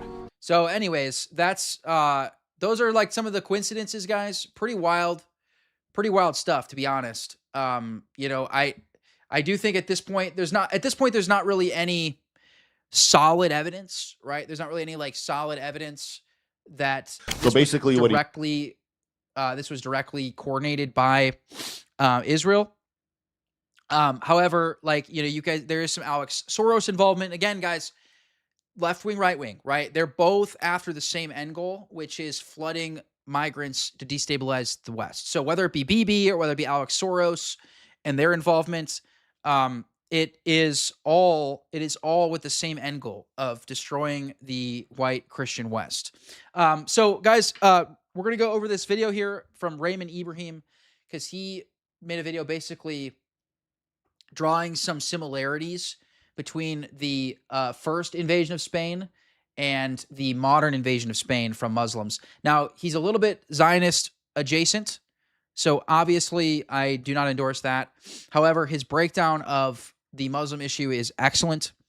And so I do recommend his content for that particular topic, even though he is a little bit of a Zionist. Saying is they went there, they took hostage all these Spaniards, vine dressers. They kept them basically in a cage. Then they took one of them, and in front of the rest of them, they butchered him, chopped him to pieces, and threw him in a cauldron to cook him. I think what happened is they did boil and they ate this guy because they were savages and cannibalistic, and that's what you do to your enemies. At this point, the mass invasion begins, which I mentioned in 711, and they start invading en masse right around April 711. Tariq bin Zayed, who I mentioned, at the head of an army of about 7,000 men, described in the sources as chiefly Berbers and slaves. But again, remember, they're under the authority of the Arab Caliphate, the Umayyads, specifically Musa bin Nusayr. He makes his fateful voyage to Spain through what was known as the... By the way, guys, I've pointed this out before. Another layer of the Jewish and Muslim sort of ties is that Muhammad himself, I point this out all the time, Muhammad himself came to power in Medina with 3 Jewish communities. So Muhammad got kicked out of Mecca, right? He got kicked out of Mecca, and then he ends up basically immigrating. And this is why Mamdani cited this immigration that Muhammad had to Medina, where he was welcomed by the Jewish community, and that's where he rose to power. So the only reason why Muhammad was able to reach the position he did was because of those 3 Jewish tribes in Medina. Excuse me. Of Hercules, and he lands on what is now, in honor of him, called Gibraltar. Gibraltar means in Arabic the mountain of Tariq. Tariq bin Zayed, who I'm talking about. So in Arabic, it's Jabal is a mountain or hill, and so Gibraltar, Jabal Tariq, basically, it's his mountain. So it's until this day named after the invader. Yeah, I'm going to do a full episode on the... Someone brought up the Quran has a lot of Talmudic stuff in it. I'm going to do a full episode on that because it's literally worth a full episode, like all the different overlaps. But Islam is definitely a weapon of the Jews. There's no question about it. Whether it be the fact that they're a bioweapon or the religion itself being Talmudic coded, if you will, it's a weapon of the Jews. Name. And once he landed there with those 7,000 men, and to make it very clear, that retreat was not an option because Tariq was that kind of guy, he ordered all their boats torched once they touched essentially European soil. And he said, quote, "We have not come here to return. Either we conquer and establish ourselves here or we die." Okay. So given those options, obviously, these Berbers and former slaves turned Muslims wreaked havoc. And they started ravaging the land and completely... and also, it's very interesting. Now, this is an interesting point. Now, you'll never get this in the hygienic modern histories. But the sources, especially the Arabic sources, make it... Guys, also, one thing to help you kind of understand these issues, too, I see... so immigration and Zionism are both major problems in the entire West. They're both major problems in the entire West. I kind of... This is sort of my take, and I'm still working this out, but I do think that the issues are kind of flipped in Europe, vice here. So like here, Zionism is a way bigger problem. Now, part of the reason why Zionism is not as big of a problem in Western Europe and Europe in general is because of the Muslim population. And so the Muslims are, low IQ and anti-Semitic generally. So that's created an anti-Israel sort of sentiment, right? So in Europe, the number one issue, without question, is immigration. It is the number one issue, immigration / Islam, because I kind of lumped those together. And then Zionism is a problem, but it's less of a problem than immigration and Islam in Europe. Here, those issues are like flipped, right? So Zionism is the number one issue in America. Now, replacement, it's weird how to kind of, I'm trying to figure out exactly how to work this out. Because I do think replacement in a sense is a greater issue. But as far as like deeply rooted, like something deeply rooted, it's Zionism, right? Our country has deeply embedded Zionism. And that's why I kind of see it as more of a fundamental problem. Maybe that's the way to say it. It's the highest fundamental problem is Zionism here in America. In Western Europe, in Europe in general, I don't think it is. I think the most fundamental problem in Europe is the mass migration and Islam. So again, both are huge problems in both places, but I see the issues as flipped. And this is why Rupert Lowe, I see as like the British Massey, because so you guys know how Massey is a little bit weak on immigration sometimes, but he's very good on the Zionism issue. Rupert Lowe is a little bit weak on the Zionism issue, but he's very good on the immigration issue, right? And so just as Massey was able to get the Epstein files released, right, with all the Jewish donors, so also Rupert Lowe was able to get the Pakistani grape gang inquiry released, right? So I see these as very similar figures. And by the way, guys, I do have people that reach out to me. They're like, hey, don't you know Rupert Lowe is a Zionist? And it's like, yeah, I know. But I still think we should support him in the same way that I still think we should support Massey, despite the fact that he is a little bit sympathetic to the immigration issue. He's over sympathetic to immigration, right? Because he has some libertarian tendencies, right? And the reason is because both figures are so strong in their respective area. So Massey is very strong on the Zionism issue. And by the way, he's not like super weak. He's not like a Muslim like sympathizer, like to the extent that, you know, someone like Mamdani is. I do draw a line. I don't ally. I'm not a Zionist, anti-Zionist at all costs guy. That's not what I'm saying, right? What I am saying though is that Massey is the only really American hero that's actually fighting Zionism against the interests of his own campaign and his own platform, right? Because he actually lost his seat because of his Zionism, whereas Mamdani actually gained his position as mayor because of his Zionism, right? So Massey lost it because of his anti-Zionism. Mamdani gained it because of his anti-Zionism, right? So I don't really see Mamdani as bold. I just think he's just doing what he has to do.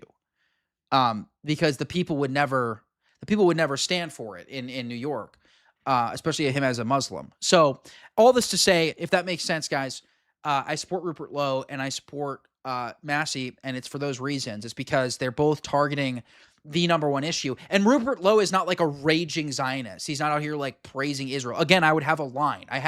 There's a limit to this stuff. He's a little bit sympathetic to Zionism. I don't like that. That's bad. But he's not like a raging Zionist, right? Just like Massey is not a raging open borders, Muslim sympathizer. So that's why I'm okay supporting them, because they're so strong on the major issue, the fundamental issue in their respective country. Be clear that the Muslims, when they got there in Spain, intentionally tried to place terror into the hearts of the infidels, the Spaniards, the Visigoths. I'll get into their background. And the Muslim sources say they did this in keeping with the Quran. As you know, there's Quran verses that says Allah will strike terror into the hearts of the infidel and so forth. So this was in keeping. It was seen as in keeping of that, or at least that's how the Muslim sources portray it. And the Western sources, the Latin chronicles, also mention the word terror and fear, even though at the time, of course, they're not aware of Islamic doctrine or any of this. So one anecdote, for example, is let me read it to you. It's a Sword and Scimitar on page 71, if you have it. So basically, all right, look at this. And this is from Al-Makari, who I mentioned. He says, when the Muslims landed in this particular region of Spain, here in this very early time, around 711, they found no other inhabitants there than vine dressers. So they made them prisoners. After that, they took one of the vine dressers, slaughtered him, cut him into pieces, and boiled him while the rest of his companions who were imprisoned looked on. They also boiled meat in other cauldrons. When the meat was cooked, they threw away the flesh of the man, which they had boiled, no one knowing that it was thrown away, and they ate the meat which they had boiled, while the rest of the vine dressers... Oh, is Akathis not a mod? I thought Akathis was already a mod. Sorry, spectators. These did not doubt, but that the Muslims ate the flesh of their companions. Then they released those vine dressers, and they fled and, quote, informed the people of El Andalus that the Muslims feed on human flesh, creating panic across the countryside. This is from al-Makari, as I mentioned. And so basically what he's saying is they went there, they took hostage all these Spaniards, vine dressers. They kept them basically in a cage. Then they took one of them, and in front of the rest of them, they butchered him, chopped him to pieces, I thought you were. and threw him in a cauldron to cook him. I am going to And then, according to the accounts, they also cooked other meat, animal meat, and they went on to eat the animal meat, but letting the Christians believe that they're eating their comrade. And then they let them go to spread fear and terror amongst everyone. Now, what I find interesting is this account's by al-Makari. Actually, this account goes to not Makari. Gregory, you're a mod now. No pressure. I have plenty of mods in here, but I just want to make you a mod as well. Abdul Hakam, the one I just read to you, who was actually a near contemporary. He was born in 803. It's very early, so less than a century. For these times, that's actually pretty close. And what I suspect happened is that, as I mentioned, these were just like first-generation Muslims who were Berbers and maybe Africans in general. And like I said, tribalistic, et cetera, et cetera. And guys, and similar to what I was just saying about like support, like Raymond is not like a raging Zionist either. Like, again, he's Zionist sympathetic, and his breakdown of the Muslim problem is it is absolutely phenomenal. It is absolutely phenomenal. And they let them, when they went on this, he has a great video on Taqiyya that would be excellent for you guys to check out. As it's presented in the Arabic sources, a jihad. Again, they're not thinking about it from a religious point of view. They're not following Islamic teaching. I think what happened is they did boil and they ate this guy because they were savages and cannibalistic, and that's what you do to your enemies. But Al-Hakam, because he's a Muslim historian, has added in this second bit that they also cooked animal meat and they ate the animal meat, but let the hostages think they were eating their friend to create fear and terror. Now, I don't have evidence of this. This is just a theory that I have. I just think that obviously as a Muslim, he's embarrassed. He is Coptic Orthodox. Yes, he is Coptic Orthodox. And by the way, guys, I don't know if you know this, in the siege of Damascus, the Copts actually worked with the Muslims to basically overthrow the Eastern Orthodox Byzantines at that time during the siege of Damascus. A Muslim army would engage in that sort of behavior because obviously cannibalism is against Islam. So I think he was just trying to embellish the story a little bit by saying that the Muslims only pretended to eat. And again, bear in mind, these are just nominal Muslims, possibly very savage types of people who normally would engage in that kind of behavior, actually. So they go around spreading fear and terror. And then a message was dispatched, and it reached the king of Spain, Roderick, in Toledo, which was the capital of Visigothic Spain. So a lot of people have been comparing this to the gates of Toledo, guys. So Visigoths, as you probably know, Rome, Western Rome, had fallen at this time to the Germanic barbarian peoples who remember this is 711 that he's talking essentially about. Overwhelmed Western Europe in their travels. The Visigoths, like the Ostrogoths, they're just Goths. Visa is Western, so instead of Visigoth, Westa Goth. Ostra is Easta. Right, so Visigoth just means the Goths that settled in the western regions. They were Christian, of course. They, like the rest of the barbarian peoples, they converted to Christianity. For a while, they were Arians, I think, for a little while, but at least over 100 or 150 years before the events were relating, they had already converted to Catholicism. Guys, please like the live and subscribe. Please like the live and subscribe. This is the type of content I do. I talk about mass migration. I talk about Islam. I talk about Judaism. So if you're into that and you like Orthodox Christianity, standard Catholicism. At any rate, so a message is dispatched to Mr. King Roderick in Toledo, and all he hears is, here's a quote, "This, our land, has been invaded by people whose name, country, and origin are unknown to me. I cannot even tell ye where they came from, whether they fell from the skies or sprang from the earth." This is very common in these early chronicles, because you have to imagine and envision it to yourself what was going on in these days. This wasn't, 21st century global world where everyone knows where everything is. Guys, as you know, I am partnered with Underground Canon. So you can click the link in the chat there, undergroundcanon.com/Ben. These guys are awesome. They have books that you really can't get anywhere else. Guys, you keep selling out. Chrysostom. You guys keep selling out this book. I literally, the first time I posted it, it sold out in 24 hours. Yesterday, it sold out in like 6 hours from a story. I posted an Instagram story and it sold out. So get your pre-orders in, guys, if you're interested in this. This is St. John Chrysostom's Homilies Against the Jews, and it is a physical copy of it you can get. there's all kinds of other good books here, but this is the most popular one from my followers. Again, he has stuff from the communists, he has stuff from the fascists. So check it out. And also, please, guys, please use code Ben at the checkout for a discount to let them know I sent you. But yeah, head over to undergroundcanon.com/Ben and then use code Ben for a discount.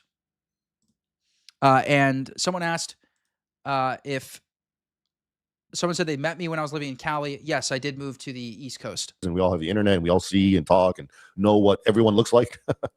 Back in those days. I still miss Cali though, guys. Cali is so beautiful. Just racially different people actually created shock and consternation for one another because people never saw it. There's actually an account, Al-Makari, I'm reminded of it, the important Muslim historian, where he talks about how people, I think it was the Visigoths in Spain, how the first time they saw someone from Africa, a black man, somehow he ended up in their area, and they just were completely like shocked and like didn't understand what he was. And I mean, look, I know this sounds racist, but it makes sense because if you've never seen that, if you're insulated, if you're just a group of white people from Scandinavia who's never seen anything but what you see, or if you're a African tribe in sub-Saharan, you've never seen anyone but what you see around you, then something, the exact opposite appears. Of course, it creates. No, I'm not in the Marine Corps anymore. I'm guessing that's what you're asking. I got out last year.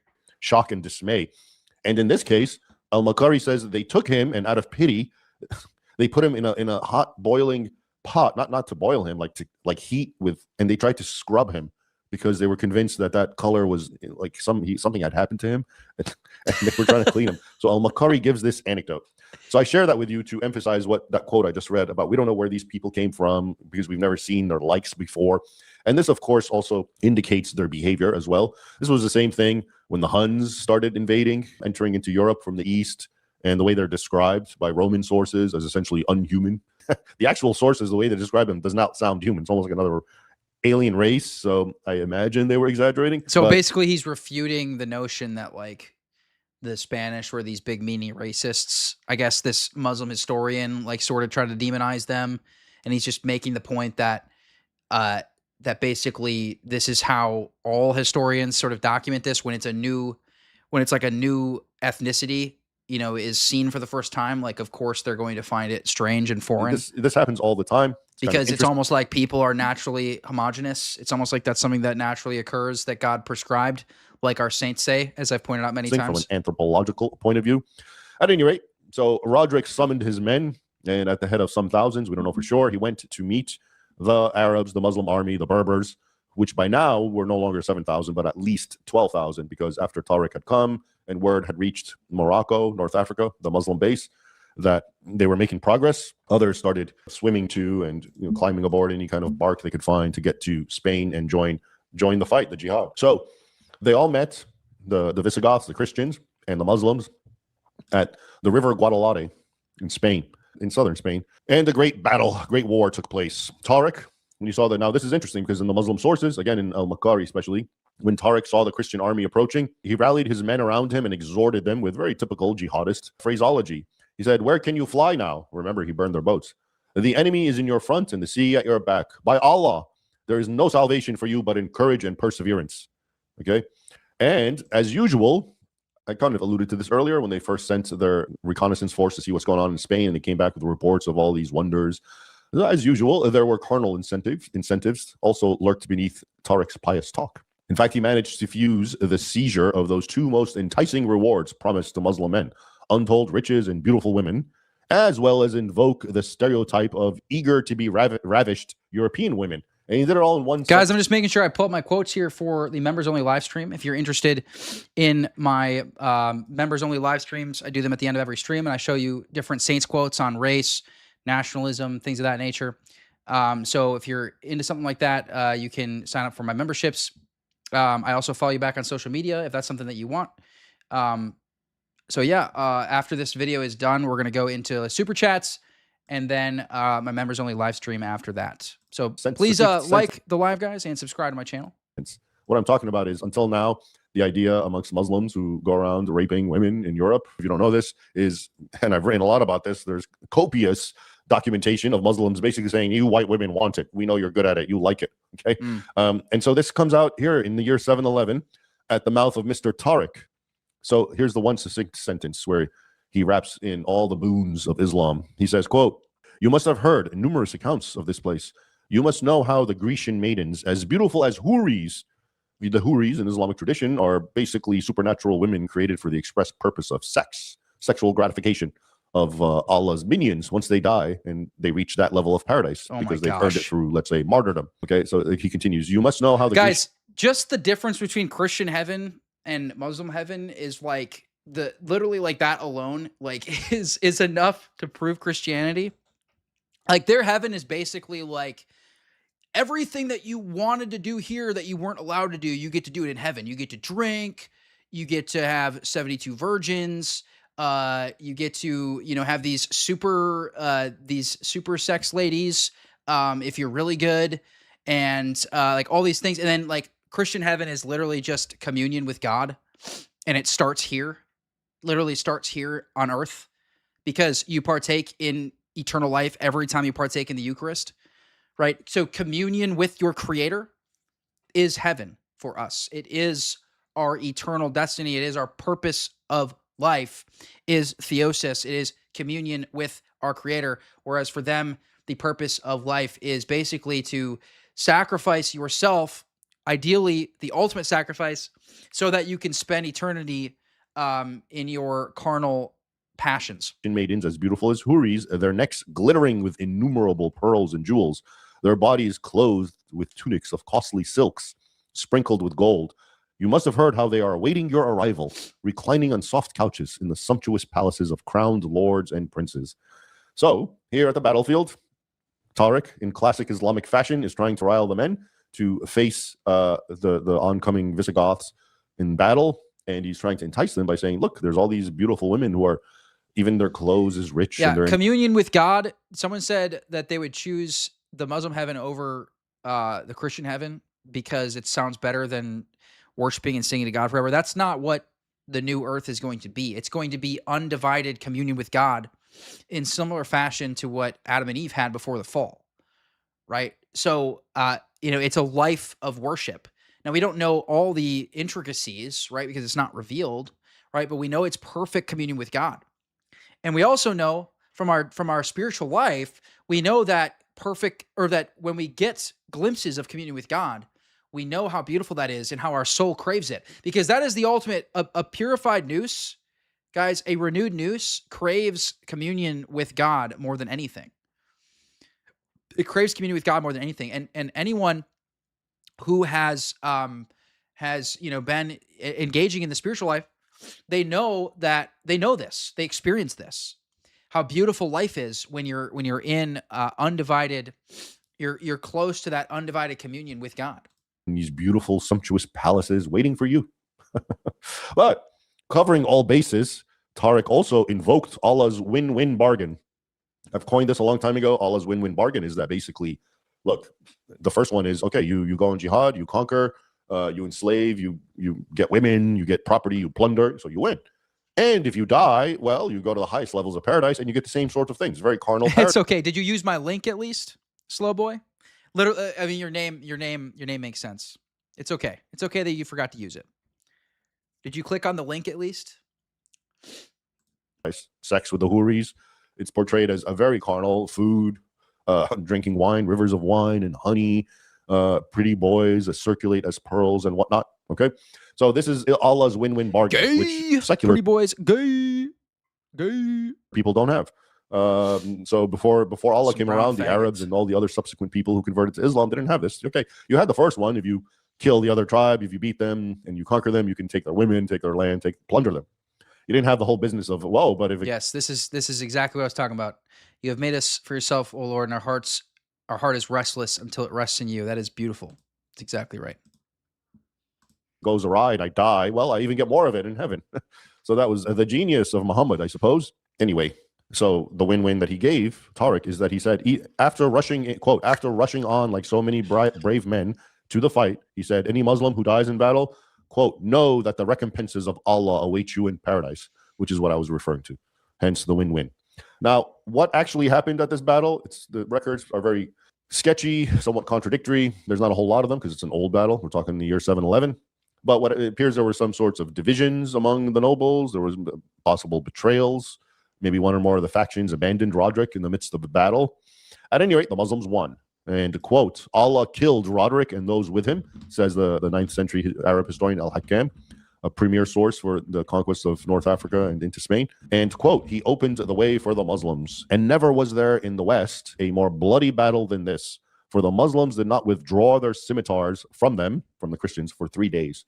So it was a complete butchery at this battle, whatever happened. And the Muslims just slaughtered them for 3 days with scimitars, hacking away at them. And then Makari writes, quote, meanwhile, Allah filled with terror, there we go again, and alarm the hearts of the mushrikeen, meaning the polytheists or the Christians in this case, because to Muslims, Christians who believe in the Trinity, Father, Son, Holy Spirit, are polytheists. So mushrikeen, that's one of the worst categories in Islam, just like a kafir. So Allah filled with terror and alarm the hearts of the mushrikeen, meaning the Christians, and their consternation was greatly increased when they saw Tariq penetrate far into their country. Okay, so after this battle, essentially, oftentimes it seems like all resistance collapsed, but it didn't. It got, of course, weaker because the king had just died. And now Tariq and all his Muslim men are... And by the way, guys, both the Latin and Arabic historians of the opening of the gates of Toledo record that it was the Jews that did it. So that's why this is relevant to what we were talking about earlier, because that's what, like, historians unquestionably state that it was the Jews that basically allowed for all of this to happen through the Iberian Peninsula, and they beat again some of the remnants of the army at another battle, and then at that point it was like a cycle. So the more they won, the more carcasses draw vultures, the more victories caused Muslims from North Africa to start to travel to Spain and join their brethren on this winning jihad.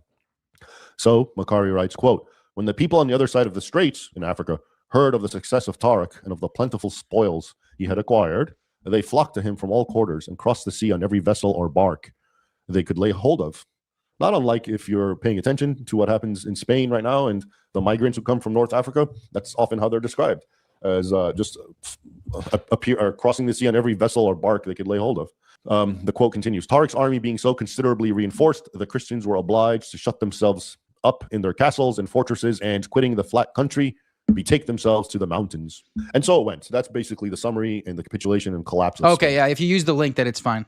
Tariq and his men continued to penetrate further northward into Spain, quote, not passing a place without reducing it and getting possession of its Yeah, wealth. I know everyone knows it, but I have to clarify that because otherwise I get called a conspiracy theorist, which is what I tell you guys. I tell you guys to ensure that when you are talking about these things, notice how, I knew it was a Jew who invented the pill, but I wanted to show you guys actually I didn't know the name off the top of my head. That's why I pulled it up. Like, that's what I try to do for you guys so that you can see this is not a freaking conspiracy theory. It is literally just an objective fact. And you can call me anti-Semitic, but and just like people call me racist for pointing out the IQ difference with black people, right? It's just a scientific fact. All right? Take it up with the freaking science. Notice, it's not just conquering. It's always getting possession of its wealth, its humans, its women. For Allah Almighty, Makari continues, had struck with terror the hearts of the infidels. See, once again, according to this 16th century Muslim historian, this was being done in keeping with the commandments of the Quran to strike terror into the hearts of the infidels. And that's a good point, guys, because what we'll often hear is like, oh, it's Zionist propaganda. The striking terror in the hearts of the infidels, it's Zionist propaganda. And it's like, okay, just because it was platformed by Zionists does not mean that it's not true. And Muslims in all of history have leveraged it to justify their spiritual warfare and their conquering, right? And so, modern Muslims will they use taqiyya, right? They backtrack from this and they lie. They say, oh, that's just for times of warfare, right? That's what they say. But when we see in history, this is how they're justifying, and this is one thing that Raymond points out, this is how they're justifying their conquest, is these passages. So it doesn't actually matter if the modern sort of pacifist Muslims are right. It doesn't actually matter. All that matters is that the historical Muslims and even modern Muslims are leveraging these passages to justify their conquest. And that's what they're going to continue to do as we allow them to gain power.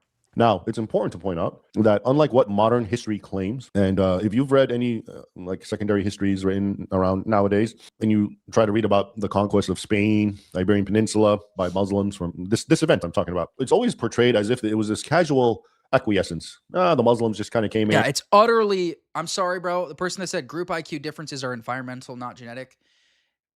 We're not taken seriously when we say shit like this, okay? Now, we can talk about the causes of why they're genetic. You can have about a 10-point IQ swing based on environment, about 10 points, okay? 10 points. But you can't, to say it's not genetic is just utterly nonsensical. And we can talk about the reasons why it's genetic, like inbreeding. Islam allows for inbreeding, marriage of first cousins. And when you do this over the course of 1,400 freaking years, you end up producing 80 IQ societies, right? That's what happens. And so we can talk about the actual reasons for the low IQ in the genetics, but we cannot deny that the genetics, they say what they say. And there were some perfunctory battles. Everyone hated the Visigoths, and everyone was just more than happy to just capitulate. Remigrate the Muslims and the Jews out of the West because both are incompatible with the West. Judaism is also incompatible. I made a video about this yesterday because there was an Israeli lawyer who was literally talking about how one Jewish life is worth 10 million Palestinian lives, saying this openly. And this is basically what the Talmud teaches, by the way. I did this in my episode about the Talmud. So, neither Judaism nor Islam are compatible with the West. Acquiesce to the Muslim rule, which proved, of course, to be lenient. And then we had a wonderful golden age. Okay, so that's how it's presented.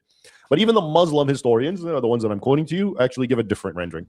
Okay, they write of, quote, how, quote, the Christians defended, this is their words, the Christians defended themselves with the utmost vigor and resolution, and great was the havoc which they made in the ranks of the faithful. So this was a fight to the death, even after the resistance fell with the fall of Roderick and his army. For example, in Cordoba, a number of leading Visigoths and their people hold themselves up in an ancient church. And Macari writes that, quote, although the besieged had no hopes of deliverance, they were so obstinate that when safety was offered to them, upon condition either of embracing Islam or paying jizya, they refused to surrender. And the church being set on fire, they all perished in the flames. So they chose to be burned alive inside of a church. That doesn't really sound like a group of natives of Spain, just more than casually giving in to the new rulers of Spain, the Arabs, the Muslims in this case, does it? And this is again the Muslim sources saying this. But if you do read, as I have, books that deal with, especially the ones I want to talk to you about a golden age in Spain, if they even present this as a conquest or invasion, they might not even do that. But if they do, it's like it gets like a paragraph, and it's kind of like, yeah, it was actually a great thing because all the Christians just were like, yeah, why not? Let's go with these Arabs. Let's see what they got to offer. And then lo and behold, it was actually wonderful. It was a great golden age.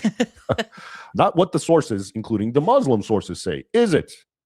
So this church continues, Al-Makari, that was burned, where these people burned. He continues, it became, quote, a place of great veneration for later generations of Spaniards, because of the courage and endurance displayed in the cause of the religion by the people who died in it.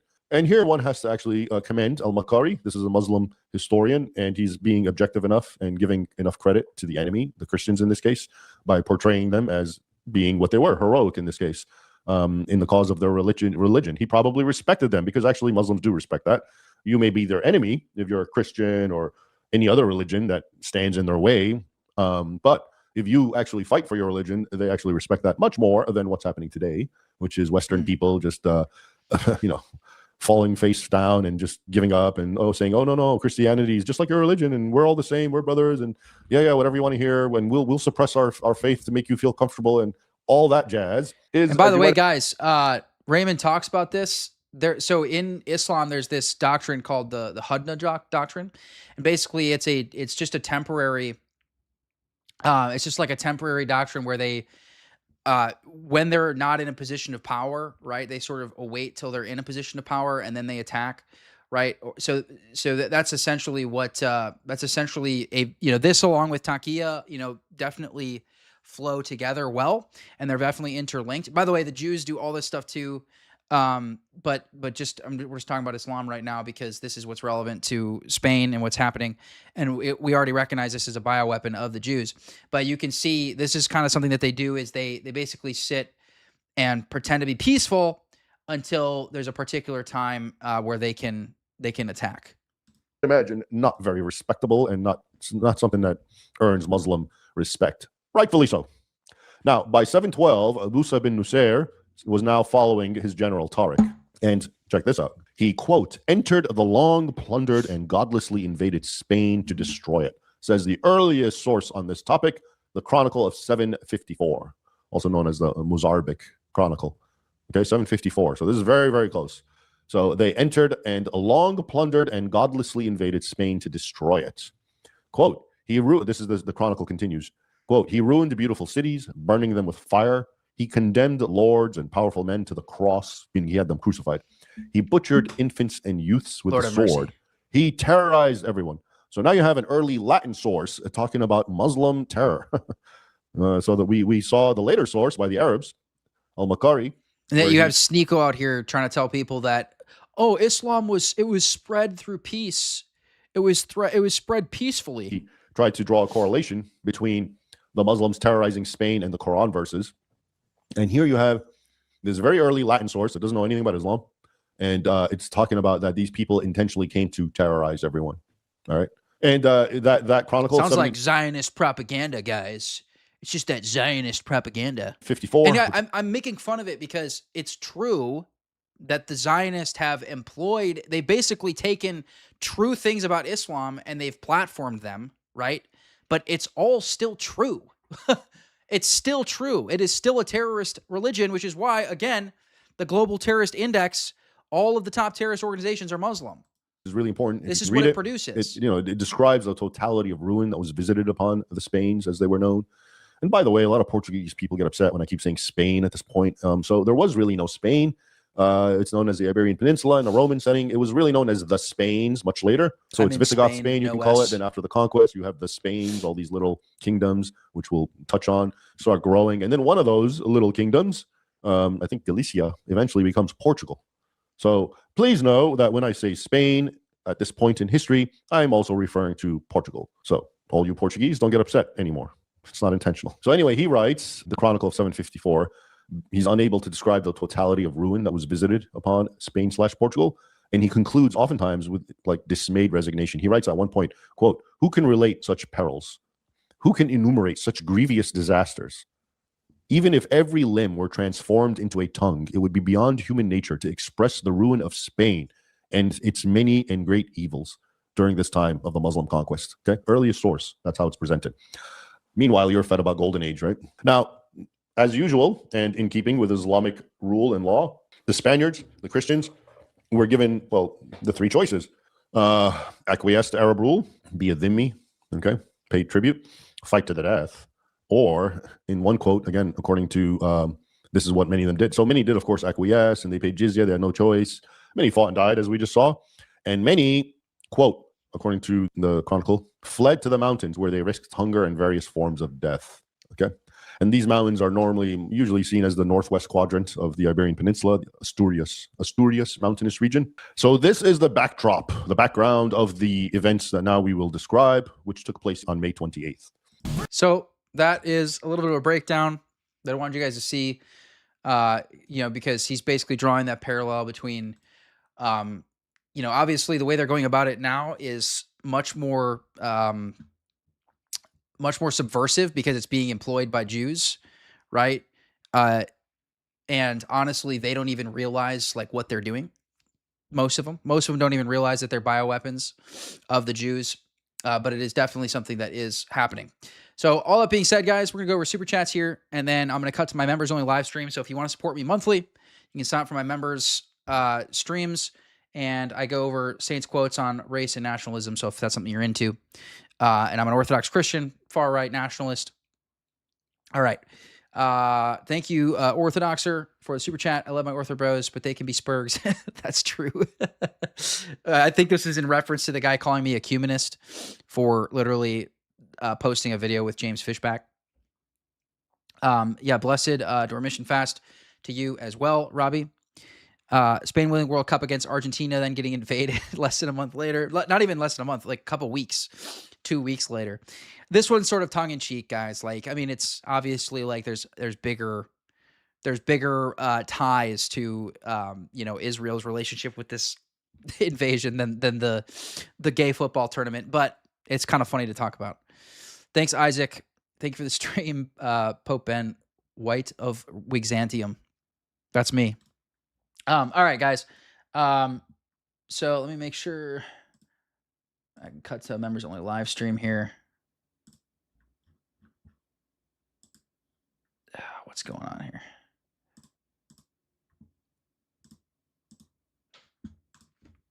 We got to refresh the page.